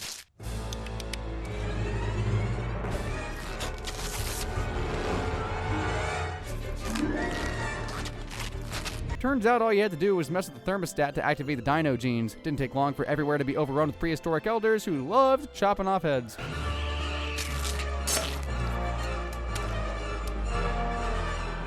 They also love swallowing evil CEOs whole. The soulless CEO escapes unscathed. That was a lovely visit. I guess too much vitamin cash isn't good for your health. Ultimately, they still are old people. You just really don't want to mess with them now. All they wanted was to be cherished. I don't care if you haven't finished. I'm off the clock. You've gotten the Treehouse of Horror 30 now, and that means it's time to parody even more recent shows like Danger Things. The cast is simple. Milhouse is Will, Bart is Mike, Nelson is basically Dustin, just a little dumber, and Lisa is 11. In true fashion, our clumsy Milhouse disappears. I never get to finish my Safely song. That abduction means we get to visit the over-under. I know that's not what it's called, but that's what they called it in the episode. Lisa makes like 11 and psychically transports herself there. Millhouse, you could have escaped any time. Just hold still and they can't see you. See? I forgot we're not supposed to talk. Really just took getting his leg chopped off like a champ, didn't he? It's a twisted version of reality. It seems like someone hasn't seen very much of season 3.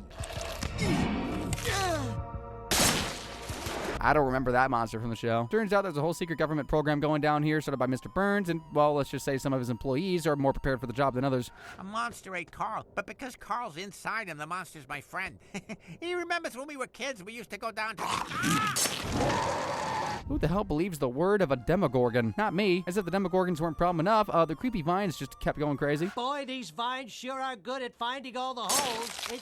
Turns out once you enter the over-under, you can never leave, even if you're psychically projecting like Lisa is. So the Simpsons move in. It's not that bad, except for the neighbors. At least there's no stupid... Howdly doodly, neighborino. Well, that solved the problem. My favorite stories are the ones where Maggie is evil, like the other story from episode 30. And she tested positive for evil.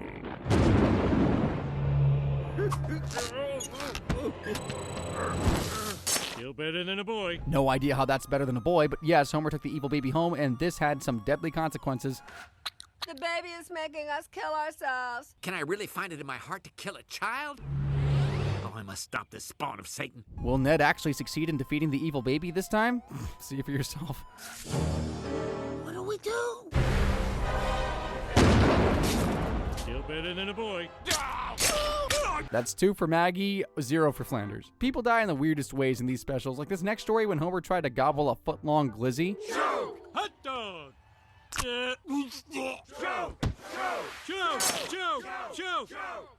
He got to heaven, no idea how he keeps getting there, by the way, and he was told he could come back as someone else. He picked one hell of a body. Whatever body you're in, I love the guy inside. I didn't think abs were real. For others, it would be a wonderful privilege. For Homer, it was another gift that had to be abused. Homie. Oh, you ruined that body in one night? I want something else. Yep, that means the dude had to go, so Homer went body hunting, and his next host was Superintendent Chalmers. Skinner?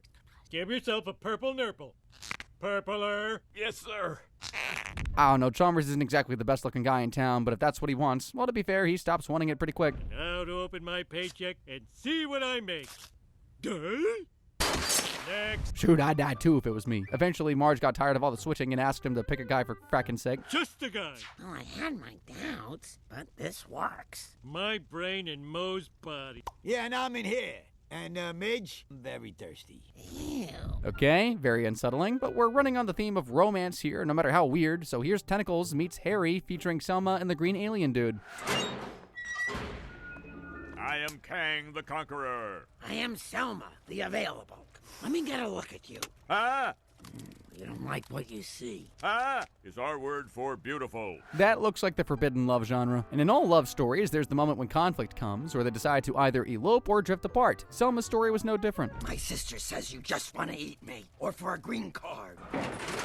Quick, hide. Just want you to know we'll be dissecting you tomorrow. But I could teach you the secret of clean, natural energy. Then I'll dissect you tonight. First, a jealous sister and a murderous boss. All we need is one more problem and they would have hit the perfect trifecta. What they got, though, was an accomplice, an unexpected accomplice. We've come to get you out, my love. This thing is full of rats. Very thoughtful. Okay, that's just frackin' nasty. The plan was simple. Ship him out to a mountaintop where his partner would come pick him up. Problem was, things don't usually go according to plan. I am, cover stories. It's been a while since I've said this. Off with his head. Sadly, he cut off the wrong head. Should have gone for Burns instead, but I guess that would have stopped the next scene. I mean, who doesn't love a good car chase? Don't shoot at the van, shoot at the driver.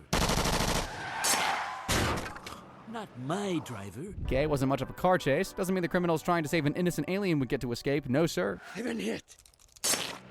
One moment, my love. Nah, missed me. Oh no, Selma got shot. What heartbreak, what pain. Ah, well, I guess all is good and right with the world now. So the crazy boss has been sorted out. What about the jealous sister? Thelma, please.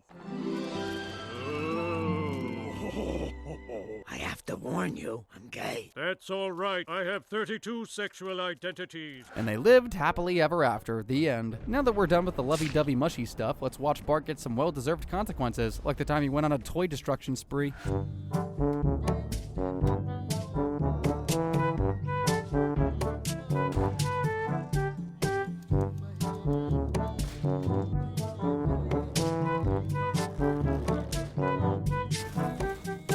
Destroying a lot more than just toys, but it's the toys, not his parents, who decide they've had enough. First, they kidnap Bart. Oh. My toys! You're alive? Bart Simpson, I'm gonna do what clowns do best. Kill.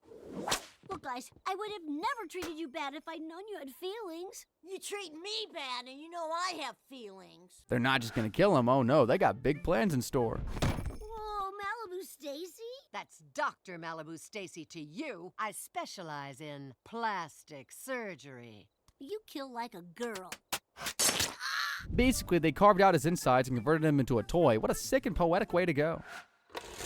I'm Bart Simpson. Let's watch what you want to watch. Well, it's pretty straightforward. Bart's bones are Tinker Toys, he has a Build-A-Bear heart, and his brain is Pop Rocks and Silly Putty.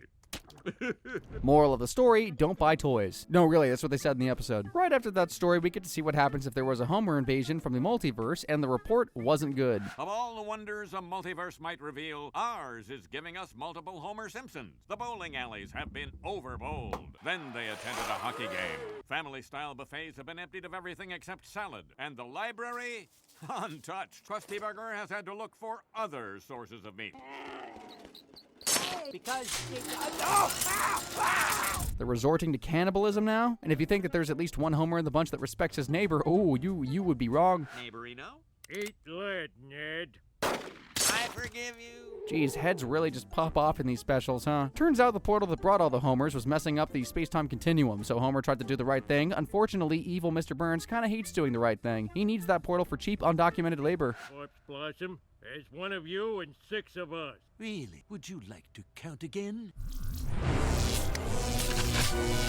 Burnsverse versus Homerverse. And the Smitherverse to nod and take copious notes. Why the frick is female Smithers kind of... Right, back to the fighting.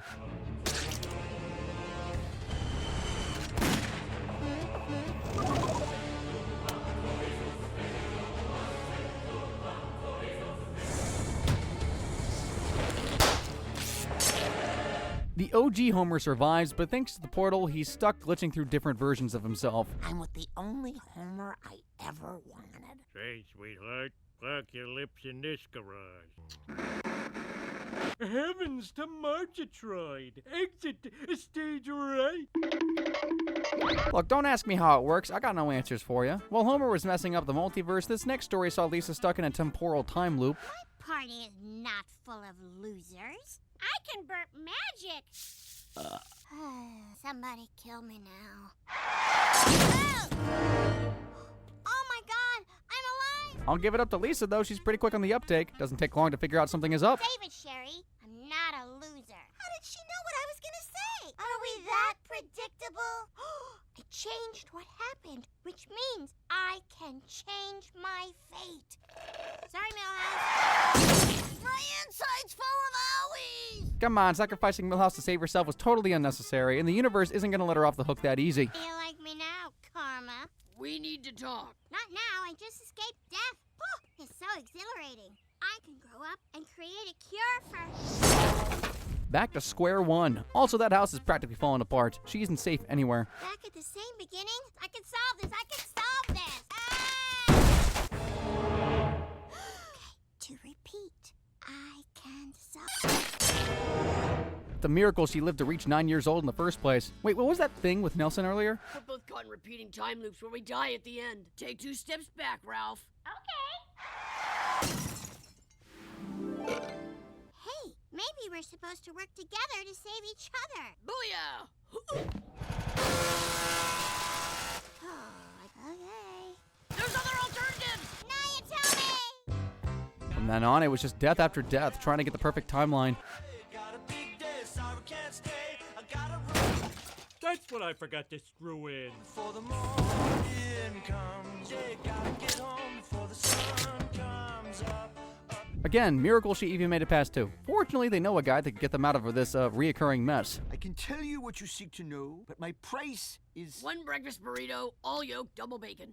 How did you... Because this isn't the first time we've come to you. Giving you 987 burritos. Well, let's make it around 1,000, shall we? You heard that right. They died an extra 1,000 times. That's how long it took for them to realize that it started with Gil. It should end with him. Kill Gil. 38-degree angle! We're alive. The loop is broken. So... Case closed, and from here on out, we jump right into hunting season in Treehouse of Horror 32. These titles are getting really long, man. As you know, hunting involves killing things. A hunter has entered the forest. What's a hunter? Run! Not without you, Mama. Owl season starts next week. Next week. Kicking off is something absolutely heart-wrenching, I see. Run! I made it, Mama. Mama? Where's my mama? Man, I wasn't prepared to cry today, so I'm not. But don't do this to me anyway, Treehouse of Horror, please. I'm fine. Your father took care of the bad man. Time for a little stag party. Okay, yeah, they only brutally murdered the huntsman. That's what you get for targeting adorable woodland critters. Frankly, Homer's willing to do a lot for his family at the end of the day, like in this next story where he's willing to work a menial job for rich folk. How did you hear about this position? Through proper channels. Certainly not through your tutor, who I never met. Or your... Lisa, what's your job again? I'm the art teacher. If you haven't seen Parasite, go see Parasite. That's what this one's parodying, by the way. After conning their way into getting their jobs, the Simpsons are left to watch the house. While they're gone, we eat their food, drink their booze, and break their complicated toilets. I was not built for the American. It was all fun and games for a while there until they found out that they aren't the only ones using the house. Before they showed up, people were already hiding in the basement. I hid my family in this cramped, windowless basement. This is nicer than our house. Everything was great until you parasites took our jobs. You're squatting in the basement and you're calling us parasites? Okay, one family mooching is one thing, one family in the basement is a whole nother thing, but this house is massive and there are a lot more people down there than you'd think. Pretty soon it turned into a full-on brawl. You don't have a worthwhile bone in your body.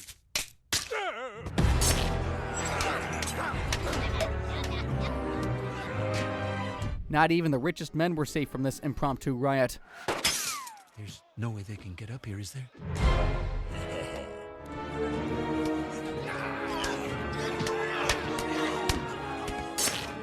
By the end of the night, the house is cleaned out, well, Homer's version of clean anyway. Well, Marge, I finally got you a house with no leak. But it's filled with dead bodies. Some people are never happy. All's well that ends well. At least this time it ended well. Do you know that there was a night that didn't end well for Homer that somehow escalated into a community-wide genocide? Well, it all started with the kids. Mom, Dad, can we sleep in your bed? Every year, 3 scary stories. 2 of them good and a lame one in the middle. I'll put an end to that. You shouldn't have done that, Homer. Now, I understand that your disappointment made you lose it, but what you don't know is trees can come alive. Cleave my trunk, because... You keep talking. I'm gonna chop you down before you finish that sentence. Holy wow. Normally I would run if I met a talking tree or negotiated with it or something, but he just went in with the axe. That's impressive. Since the human started with violence, Mr. Hardwood decided that he would be the one finishing the conversation violently. Now, help! And this is the Doppler effect. Always teaching science. After that little act of terrorism, the tree decided to shake things up royally. To do that, he needed a hardened accomplice, preferably multiple of them.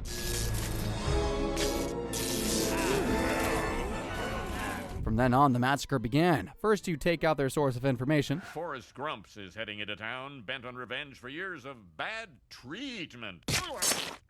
This just in my chest. Then you pull off an exact replica of the homicidal dolphin episode.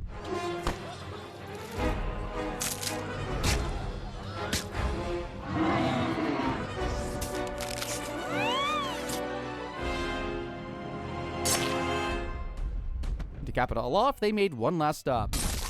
You will make a fine beanbag chair. However... Fair's fair, I guess. That heap of gore is what a chopped Christmas tree looks like to them. The next one is a fun one. I love me some rhymes, and this poem is about the menace that is Bart Simpson.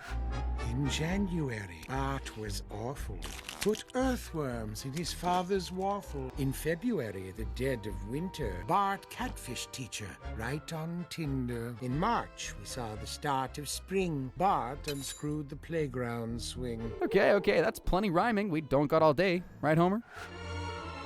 In May, we dance around a pole. Bart knocked it down with a car he stole. June is halfway through the year. Bart has a sip of his first beer. July is when the Bastille falls. Bart cuts heads off Lisa's doll. Is it me, or are these pranks getting worse and worse as the months go by? It's probably just me. November, Bart can carve the turkey. You'll be serving human jerky. Then worst of all, in cold December...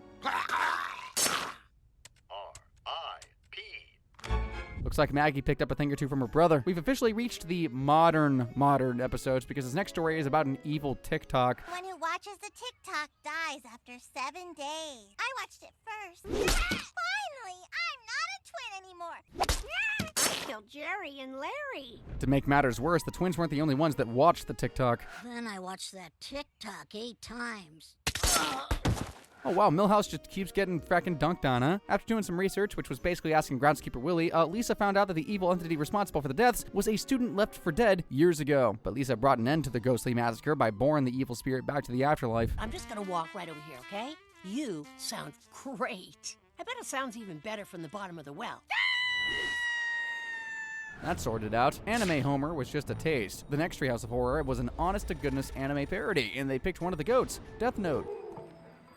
Any person whose name is written in this death tome will meet their death and be dead. What? But unlike the anime, Lisa was only allowed to kill the same way once, so of course she had to get really creative, but first a quick test. Good to do some journaling. Haha, I'm totally going to get away with... Oh, my heart attack. What? I guess heart attacks are no longer on the table. So how is she gonna get rid of the evil CEO destroying the environment? Gonna give him a very dignified and humane murder. The most peaceful way to go. How are you still asleep? Oops. Yes, that is Mr. Burns living up to his name. Turns out Mr. Burns created a company specifically to melt the ice caps and flood the world, all so he can park his yacht by his kitchen window. To stop them, Lisa had to clean out the whole board of directors.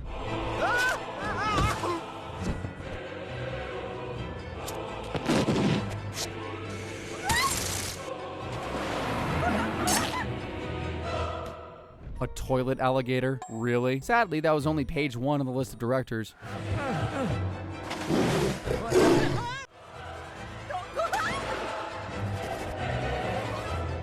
no! The last guy, I don't know, liquefied in a giant blender. The toilet line's my favorite. Such a killing spree obviously wouldn't go unnoticed. Lisa's gruesome executions were all over the news. And thanks to an anonymous tip from Elle, obviously she immediately tries to kill him, but Elle isn't exactly a real name, now is it? Wait a minute, that Elle looks kind of familiar.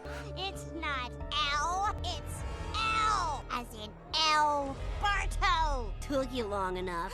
How did you figure out how I killed all those people? Apparently he figured it out by simply reading her diary. Now she had 2 choices. Either she kills her brother or she goes to jail. I almost killed my own brother. The death tome corrupted me. The stain on my soul will never be removed. Oh, so now you're trying to bore me to death? Crushed by... I'm sorry! Space junk. Well, at least she still had some morality left, but unfortunately there's a price to pay when you kill a Shinigami. Damn it! I'm a freaking Shinigami. Well, you are a god of death. You could kill Janie. Would that make you feel better? No. Maybe. But with all her intentions, Lisa just didn't have her father's gift in killing, I guess, which is killing by being an absolute klutz. Which takes us to the Simpson Wonderland. What if Homer was drunk during monorail? Come here, dude. Yeah. Woohoo! Boring. Sexy Flanders. Why, you little... Marge versus the monorail is experiencing technical difficulties. Homer unit is stuck in a catchphrase loop. He won't go into sleep mode. Where's my burrito? Where's my burrito? Simpson World was a park for fans of the show to interact with robotic models of our most beloved family. When people mess with said robots, someone's gotta fix them. That's where these guys come in. I know it feels like you're a man, but you are actually something much, much more expensive. Intellectual property. Look, we've got a bus full of Australian superfans coming. Let's just wipe his brain, okay? Put that thing down or else! Look, Monorail Homer, your programming won't allow you to intentionally hurt a human, okay? True, he can't intentionally hurt a human. But remember what I said about killing by being a klutz? Okay, here you go. Ow! My bad! Sorry. This time, it's not his fault. I mean, I would freak out too if someone told me I was just a robot and they were there to open my head, but I would give it to Homer. He's a hardcore family man, robot or not, sometimes. To wake up the rest of the family and get the hell out of here. Now help me pick out the hottest Marge. Get out through the main entrance, but we'll have to make it across the park without being detected. Should we wake up a grandpa robot? No time! That's not fair, but I guess life is unfair, because why else would bullies exist? And why else would they keep trying to wreck your life even when you're desperately trying to survive? Name! Name! I'm so sick of that stupid hat! Oi, oi, oi, oi, oi, oi! Say no to bullying, guys. The Simpsons had to run across the cartoon verse to escape, and they ended up in the most interesting place. I think we're free. What do we do now? Play out the scariest scenario of all. Real life. What can I get you, hon? Wow, turn off the headlights. You got big eyes. The cheese got left out, so it's a little sweaty, but you never know. Forget I said anything. Take your time. Take your time. It seems after the Simpsons escaped that tragedy, they fell into another one in the next special. But this time around, Bart got some value out of it. Instead, our entire collection will be digitized as non-fungible tokens, or NFTs. The library was officially closing. Instead, everything would be digitized with a scanner. So how did that give Bart value? Well, starting with the true masterpiece, my butt. Dad. Technology! someone thinks Bart is worth $1.5 million. Oh, that's good and all, but the main problem would be getting Marge to buy into the idea of monetizing her son. Think she bought in? This key is a backdoor through the blockchain's cryptographic protocol. Once you're inside, find Bart and use it to get both of you out. Obviously not. Instead, she went in to get her baby. Unfortunately, the snatch and grab mission wasn't going to be as easy as she thought. Where did I keep my son? At the very front of the train where you can never go. Watch me. Being a victim of digital classism is wild. I guess even poor digital constructs have it rough. But when one door stays sealed shut, another can always be forced open. All you need is a little violence. But why am I worth more? Because you killed another NFT. You moved up the train because you are now as valuable as us. And from that point on, Marge did a lot of disrupting.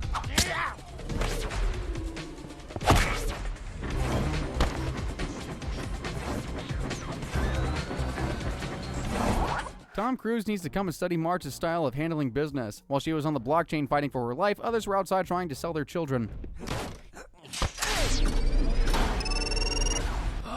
Please kill Ralph House! Parents of the year right there. It's not like Homer was any better anyway. He was approached by Burns to sell his son for a whopping $100 million, and I'm sure he's going to go for it. Get out of there! Dad's gonna crack!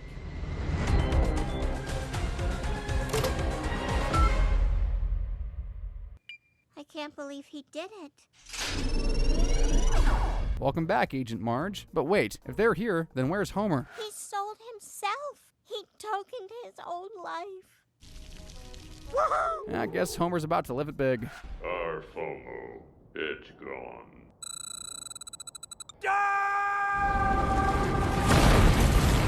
I guess not. That's heartbreaking and all, but the tragedy isn't even over yet. The next one had Sideshow Bob's name written all over it.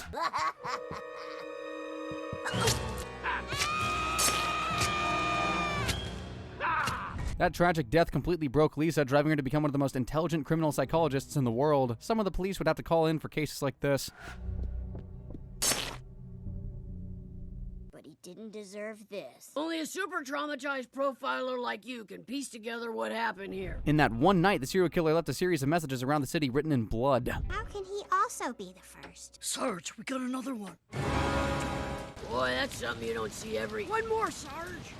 Got another one, Sarge. The submarine opens the fridge. Geez, that is one busy killer. It took a little bit of time to piece together that the killer was going after firstborns, and the killer's lair was Anagram's spooky slaughterhouse. It was time to bring in a serial murderer. Cooked meat much?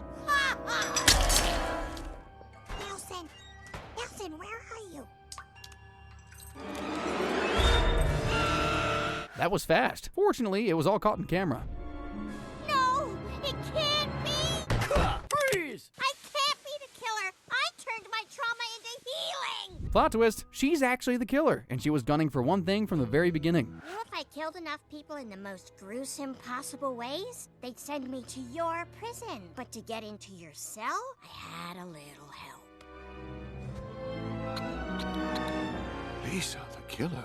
Wait, if she knew that she was the killer, why did she look so surprised? Turns out there's an explanation for that. The Lisa you knew didn't. But I'm another story. But she's gone now. She was my last victim. Or rather, second to last. Wait, didn't she have multiple personalities a few Treehouse specials ago? Forget it. Time for some payback.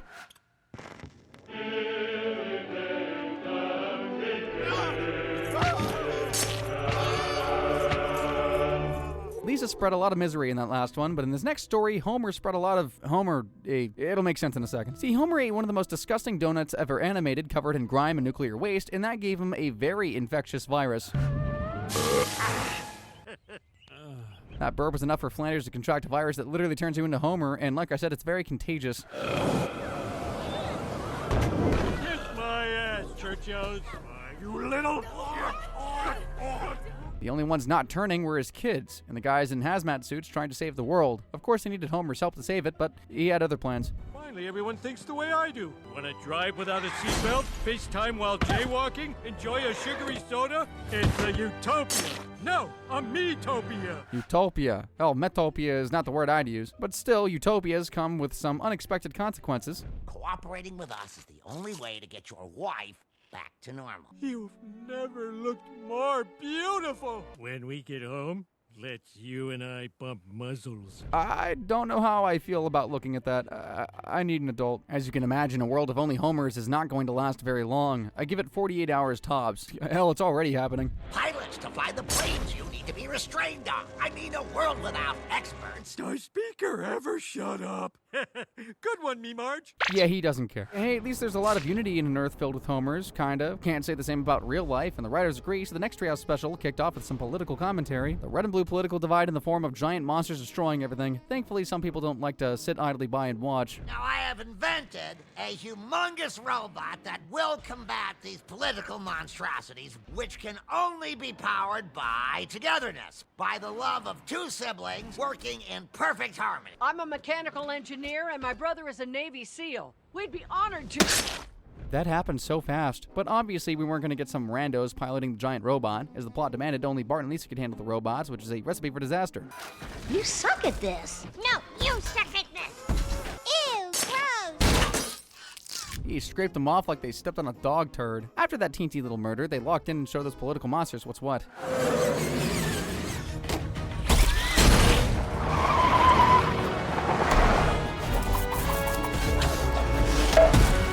They won for a time, but the problem with people is they've never really been big fans of togetherness. The only way to beat them is to remember what we all have in common and reject the echo chambers of cable news and social media.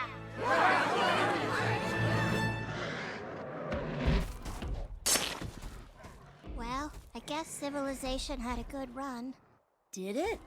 And with that total town destruction, our kill count meter just surpassed the 8,100,000 mark. Congratulations, people are awful. And there's no shortage of nasty people. In fact, here's another example of absolute awfulness in the human flesh. I've never seen such a sumptuous repast. But before we dine, a little Thanksgiving tradition. A wishbone poll. If you win, this feast is yours. If I win, no weekends or holidays off ever again starting today. Deal! Yes, it's always Mr. Burns, and yes, he tried to do something very sneaky, but he was outclassed and outmatched. You've prepared the wishing for killer so I can't lose? Scored and ready, sir. On the count of 3. 1, 2, 3. Clipped like a feather. I would like to say he took the loss like a champ, but this is what he actually did. Have at it.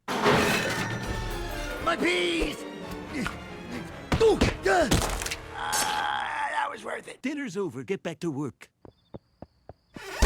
Nice one. I guess he's about to learn a vital lesson on sportsmanship, but the universe decided to give him a warning first. A promise made upon a Thanksgiving wishbone must never be broken. It's just an old wives' tale. Now, you are cursed to be tormented by the souls of all you have wronged till the end of your day. Did he take the warning? No. Does the universe care? I don't know. What I do know is his action started a domino effect, one that was about to cost a lot of lives.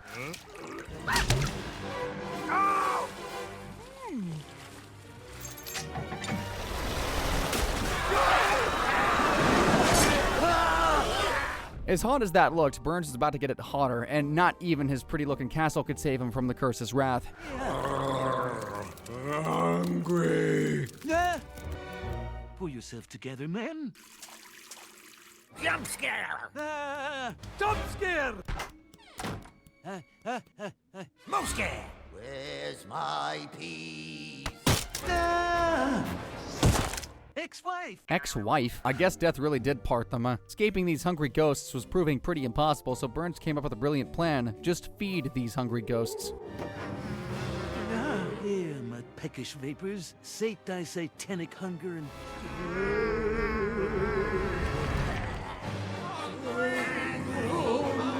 Looks like you should have fed him while they were still alive. No, death was the only thing that would save him from the torment he brought upon himself. Can't eat my soul if it's already been set ablaze. Farewell, you hectoring specters. You can't torment me if I'm dead. Oh, I forgot about hell. I don't understand why Burns just hates letting others win. What I do understand is how annoying other people can be sometimes. That was the problem Chalmers is facing in the next episode. Have you ever been forced to spend all of your time with someone who sucks the will to live right out of you? What if I told you today's modern science has a solution to that very problem? No, the solution isn't cloning. It is something quite similar, though. You are quite the me. Now, how does one power you up? Well, I do enjoy a good cup of coffee in the morning. Oh, as do I. But you would know that, being me. Only in robot form, of course. Chalmers drops the robot off at school to meet Principal Skinner, but surprise, surprise, he runs into Principal Skinner some other place just strolling around, having a lovely day. How are there two of you? I ordered a robot me so I wouldn't have to be around you anymore. What? You don't robot Skinner me. I robot Chalmers you. You're the annoying one. And you're the mean one. Cute, but they have way bigger problems to deal with because Carl shows up with some troubling news. But when I tried to shove him in his crate, Dingus fought back with robot super strength. So I did the only thing I could. You gotta act fast. Once the robots start feeling emotions, there's no telling what could happen. And act fast they did. By the time they got to school, the robots were actually wrecking the academic sanctity of Springfield's elementary school. In order to promote friend making, students are encouraged to call their teachers by their first name. First name calling? No, that can only lead to the breakdown of the social order. It was all too much. The only way to save said academic sanctity was to kick some robo-butt. You like feelings, huh? How does my fist feel? Go back to hell, you bionic bastard. Best assembly ever! No, that doesn't count as a kill, but this next one definitely will. I'm the real Chalmers. He's lying. Shoot him. Shoot the one on the left! Right! Shoot them both! It's the only way to be sure! I know the real Chalmers when I hear him. No! I forgive you, Seymour. I know that you'll plan a wonderful Flag Day. Oh no. I guess that's how the robot uprising would start, which is why the exact next story is in a dystopian future where every form of entertainment is monitored and illegal entertainment is burnt. Step away from the lowbrow entertainment. I'm sorry, I was just curious. It won't happen again. Not after a little re-education, it won't. Homer might be one of the firemen, but he's still an idiot, so in a world with no lowbrow entertainment, he's perpetually bored until he actually watches one of these tapes for himself during a mission. Don't burn it, lad. You like what you see? Take it. Watch it. Find us. That was the beginning of Homer's slippery slope into illegal entertainment, until he gets caught by Bart, who surprisingly isn't into the lowbrow TV like his old man. Forget it. Please, son.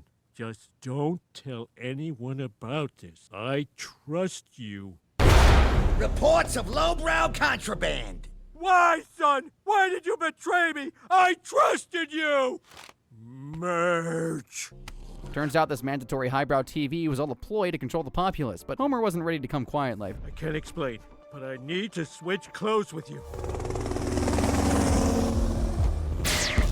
Threat neutralized.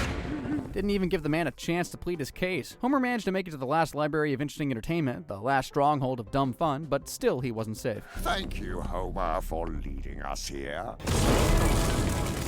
Hey, isn't that the guy who created Breaking Bad? Vince Gilligan? Where? Let them go.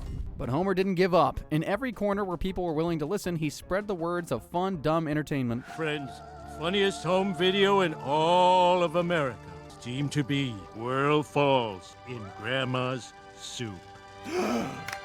Homer the Sage, preaching the words of mindless entertainment. Because if every entertainment was profoundly deep, how would we be able to enjoy The Simpsons? Including the most recent Treehouse of Horror, 36. I had to take a second to count that. This one started with a gruesome murder before we even got to the 1 minute mark. Texas ski.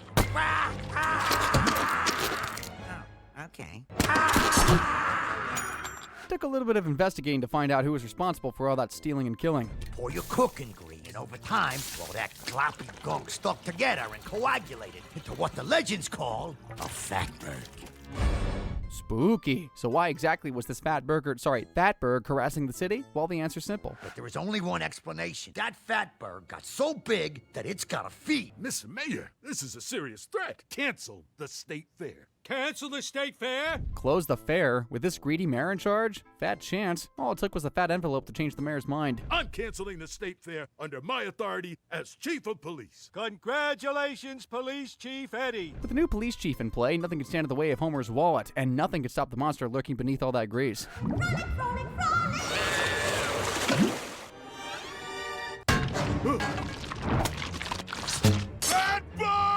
Nah, just say your last prayers, because it's already too late.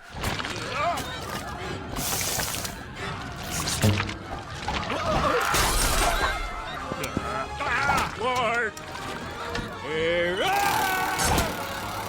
Even Homer, the untouchable business tycoon, couldn't save anyone from the greasy beast. They're sucking out all my fat, Daddy! Don't die on me, son. Live. My beautiful bumbling. I guess corruption does have its consequences. With his son gone, Homer decided to put the monster in its place 6 feet under.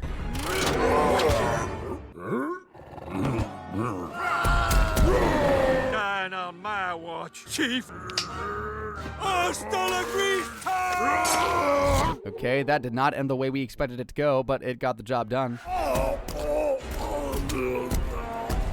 Fatberg had a heart attack, but how? Not even a creature of pure fat could handle what Homer Simpson was made of. That was a true man right there. I was talking about Homer, not Mr. Split in Two. At least Homer stood up to his failure, unlike Krusty, who allowed other people to suffer because of a demonic deal gone wrong. I'm Satan, and I have come for you.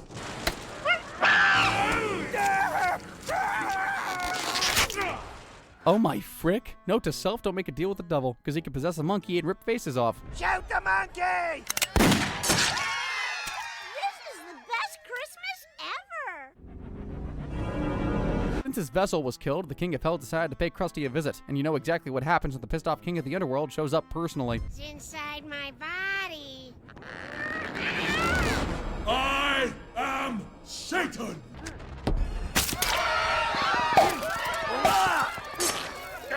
Now, in Krusty's defense, he didn't exactly make the deal. Someone else made this deal in his place, and they expected him to pay the price on their behalf. I made the deal with him! Did I do that? You know you did do that! The deal was Satan would take out all of Krusty's competition, and in return, he'd get something little. No big deal, really. Now, I fulfilled my end of the bargain, and tonight is the night I collect on what this boy promised in return. Your eternal soul. Right! For some weird reason, Bart loves Krusty more than himself and decides to make the ultimate sacrifice. Take me instead! Done.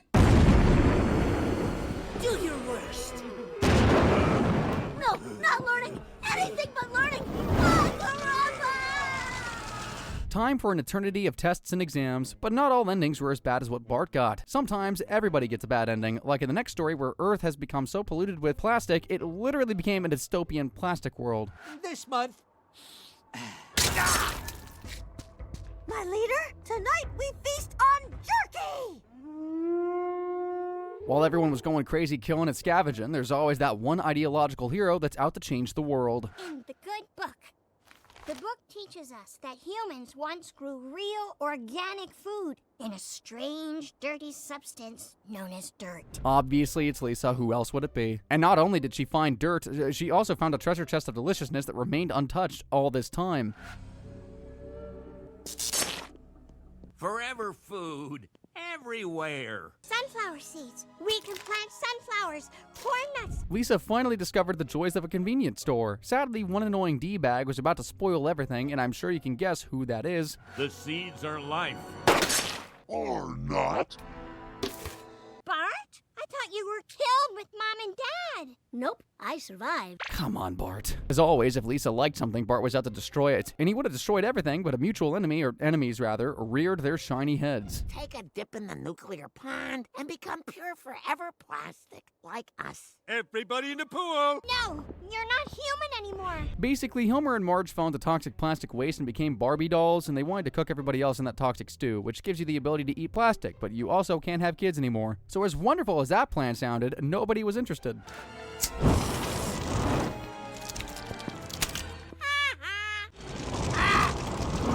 Ooh. Not helping, Bart! Ugh. You're hot. Flamin' hot. Spicy Cheetos melts plastics? No wonder I feel a pit in my stomach. In order to save the world from the impending plastic apocalypse, the kids had to make an impossible choice. Come on, kids, you wouldn't kill your mother's boyfriend, would We did it! With no food. Well, Bart, They had to kill their parents. I know it doesn't sound like a happy ending yet, but Homer and Marge's death led to the creation of something absolutely beautiful. That should be easy to kill. hey!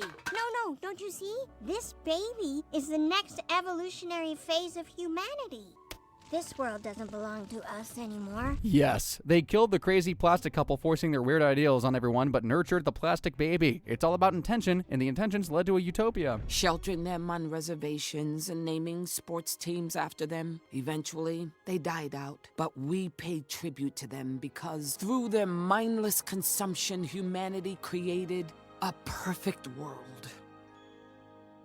That's so sweet, which in my opinion is the perfect way to end this really, really long ride. There are very few cartoon series that have managed to accomplish what the Treehouse of Horror series has over the past 37 years. And by that I mean a kill count of 8,112,976.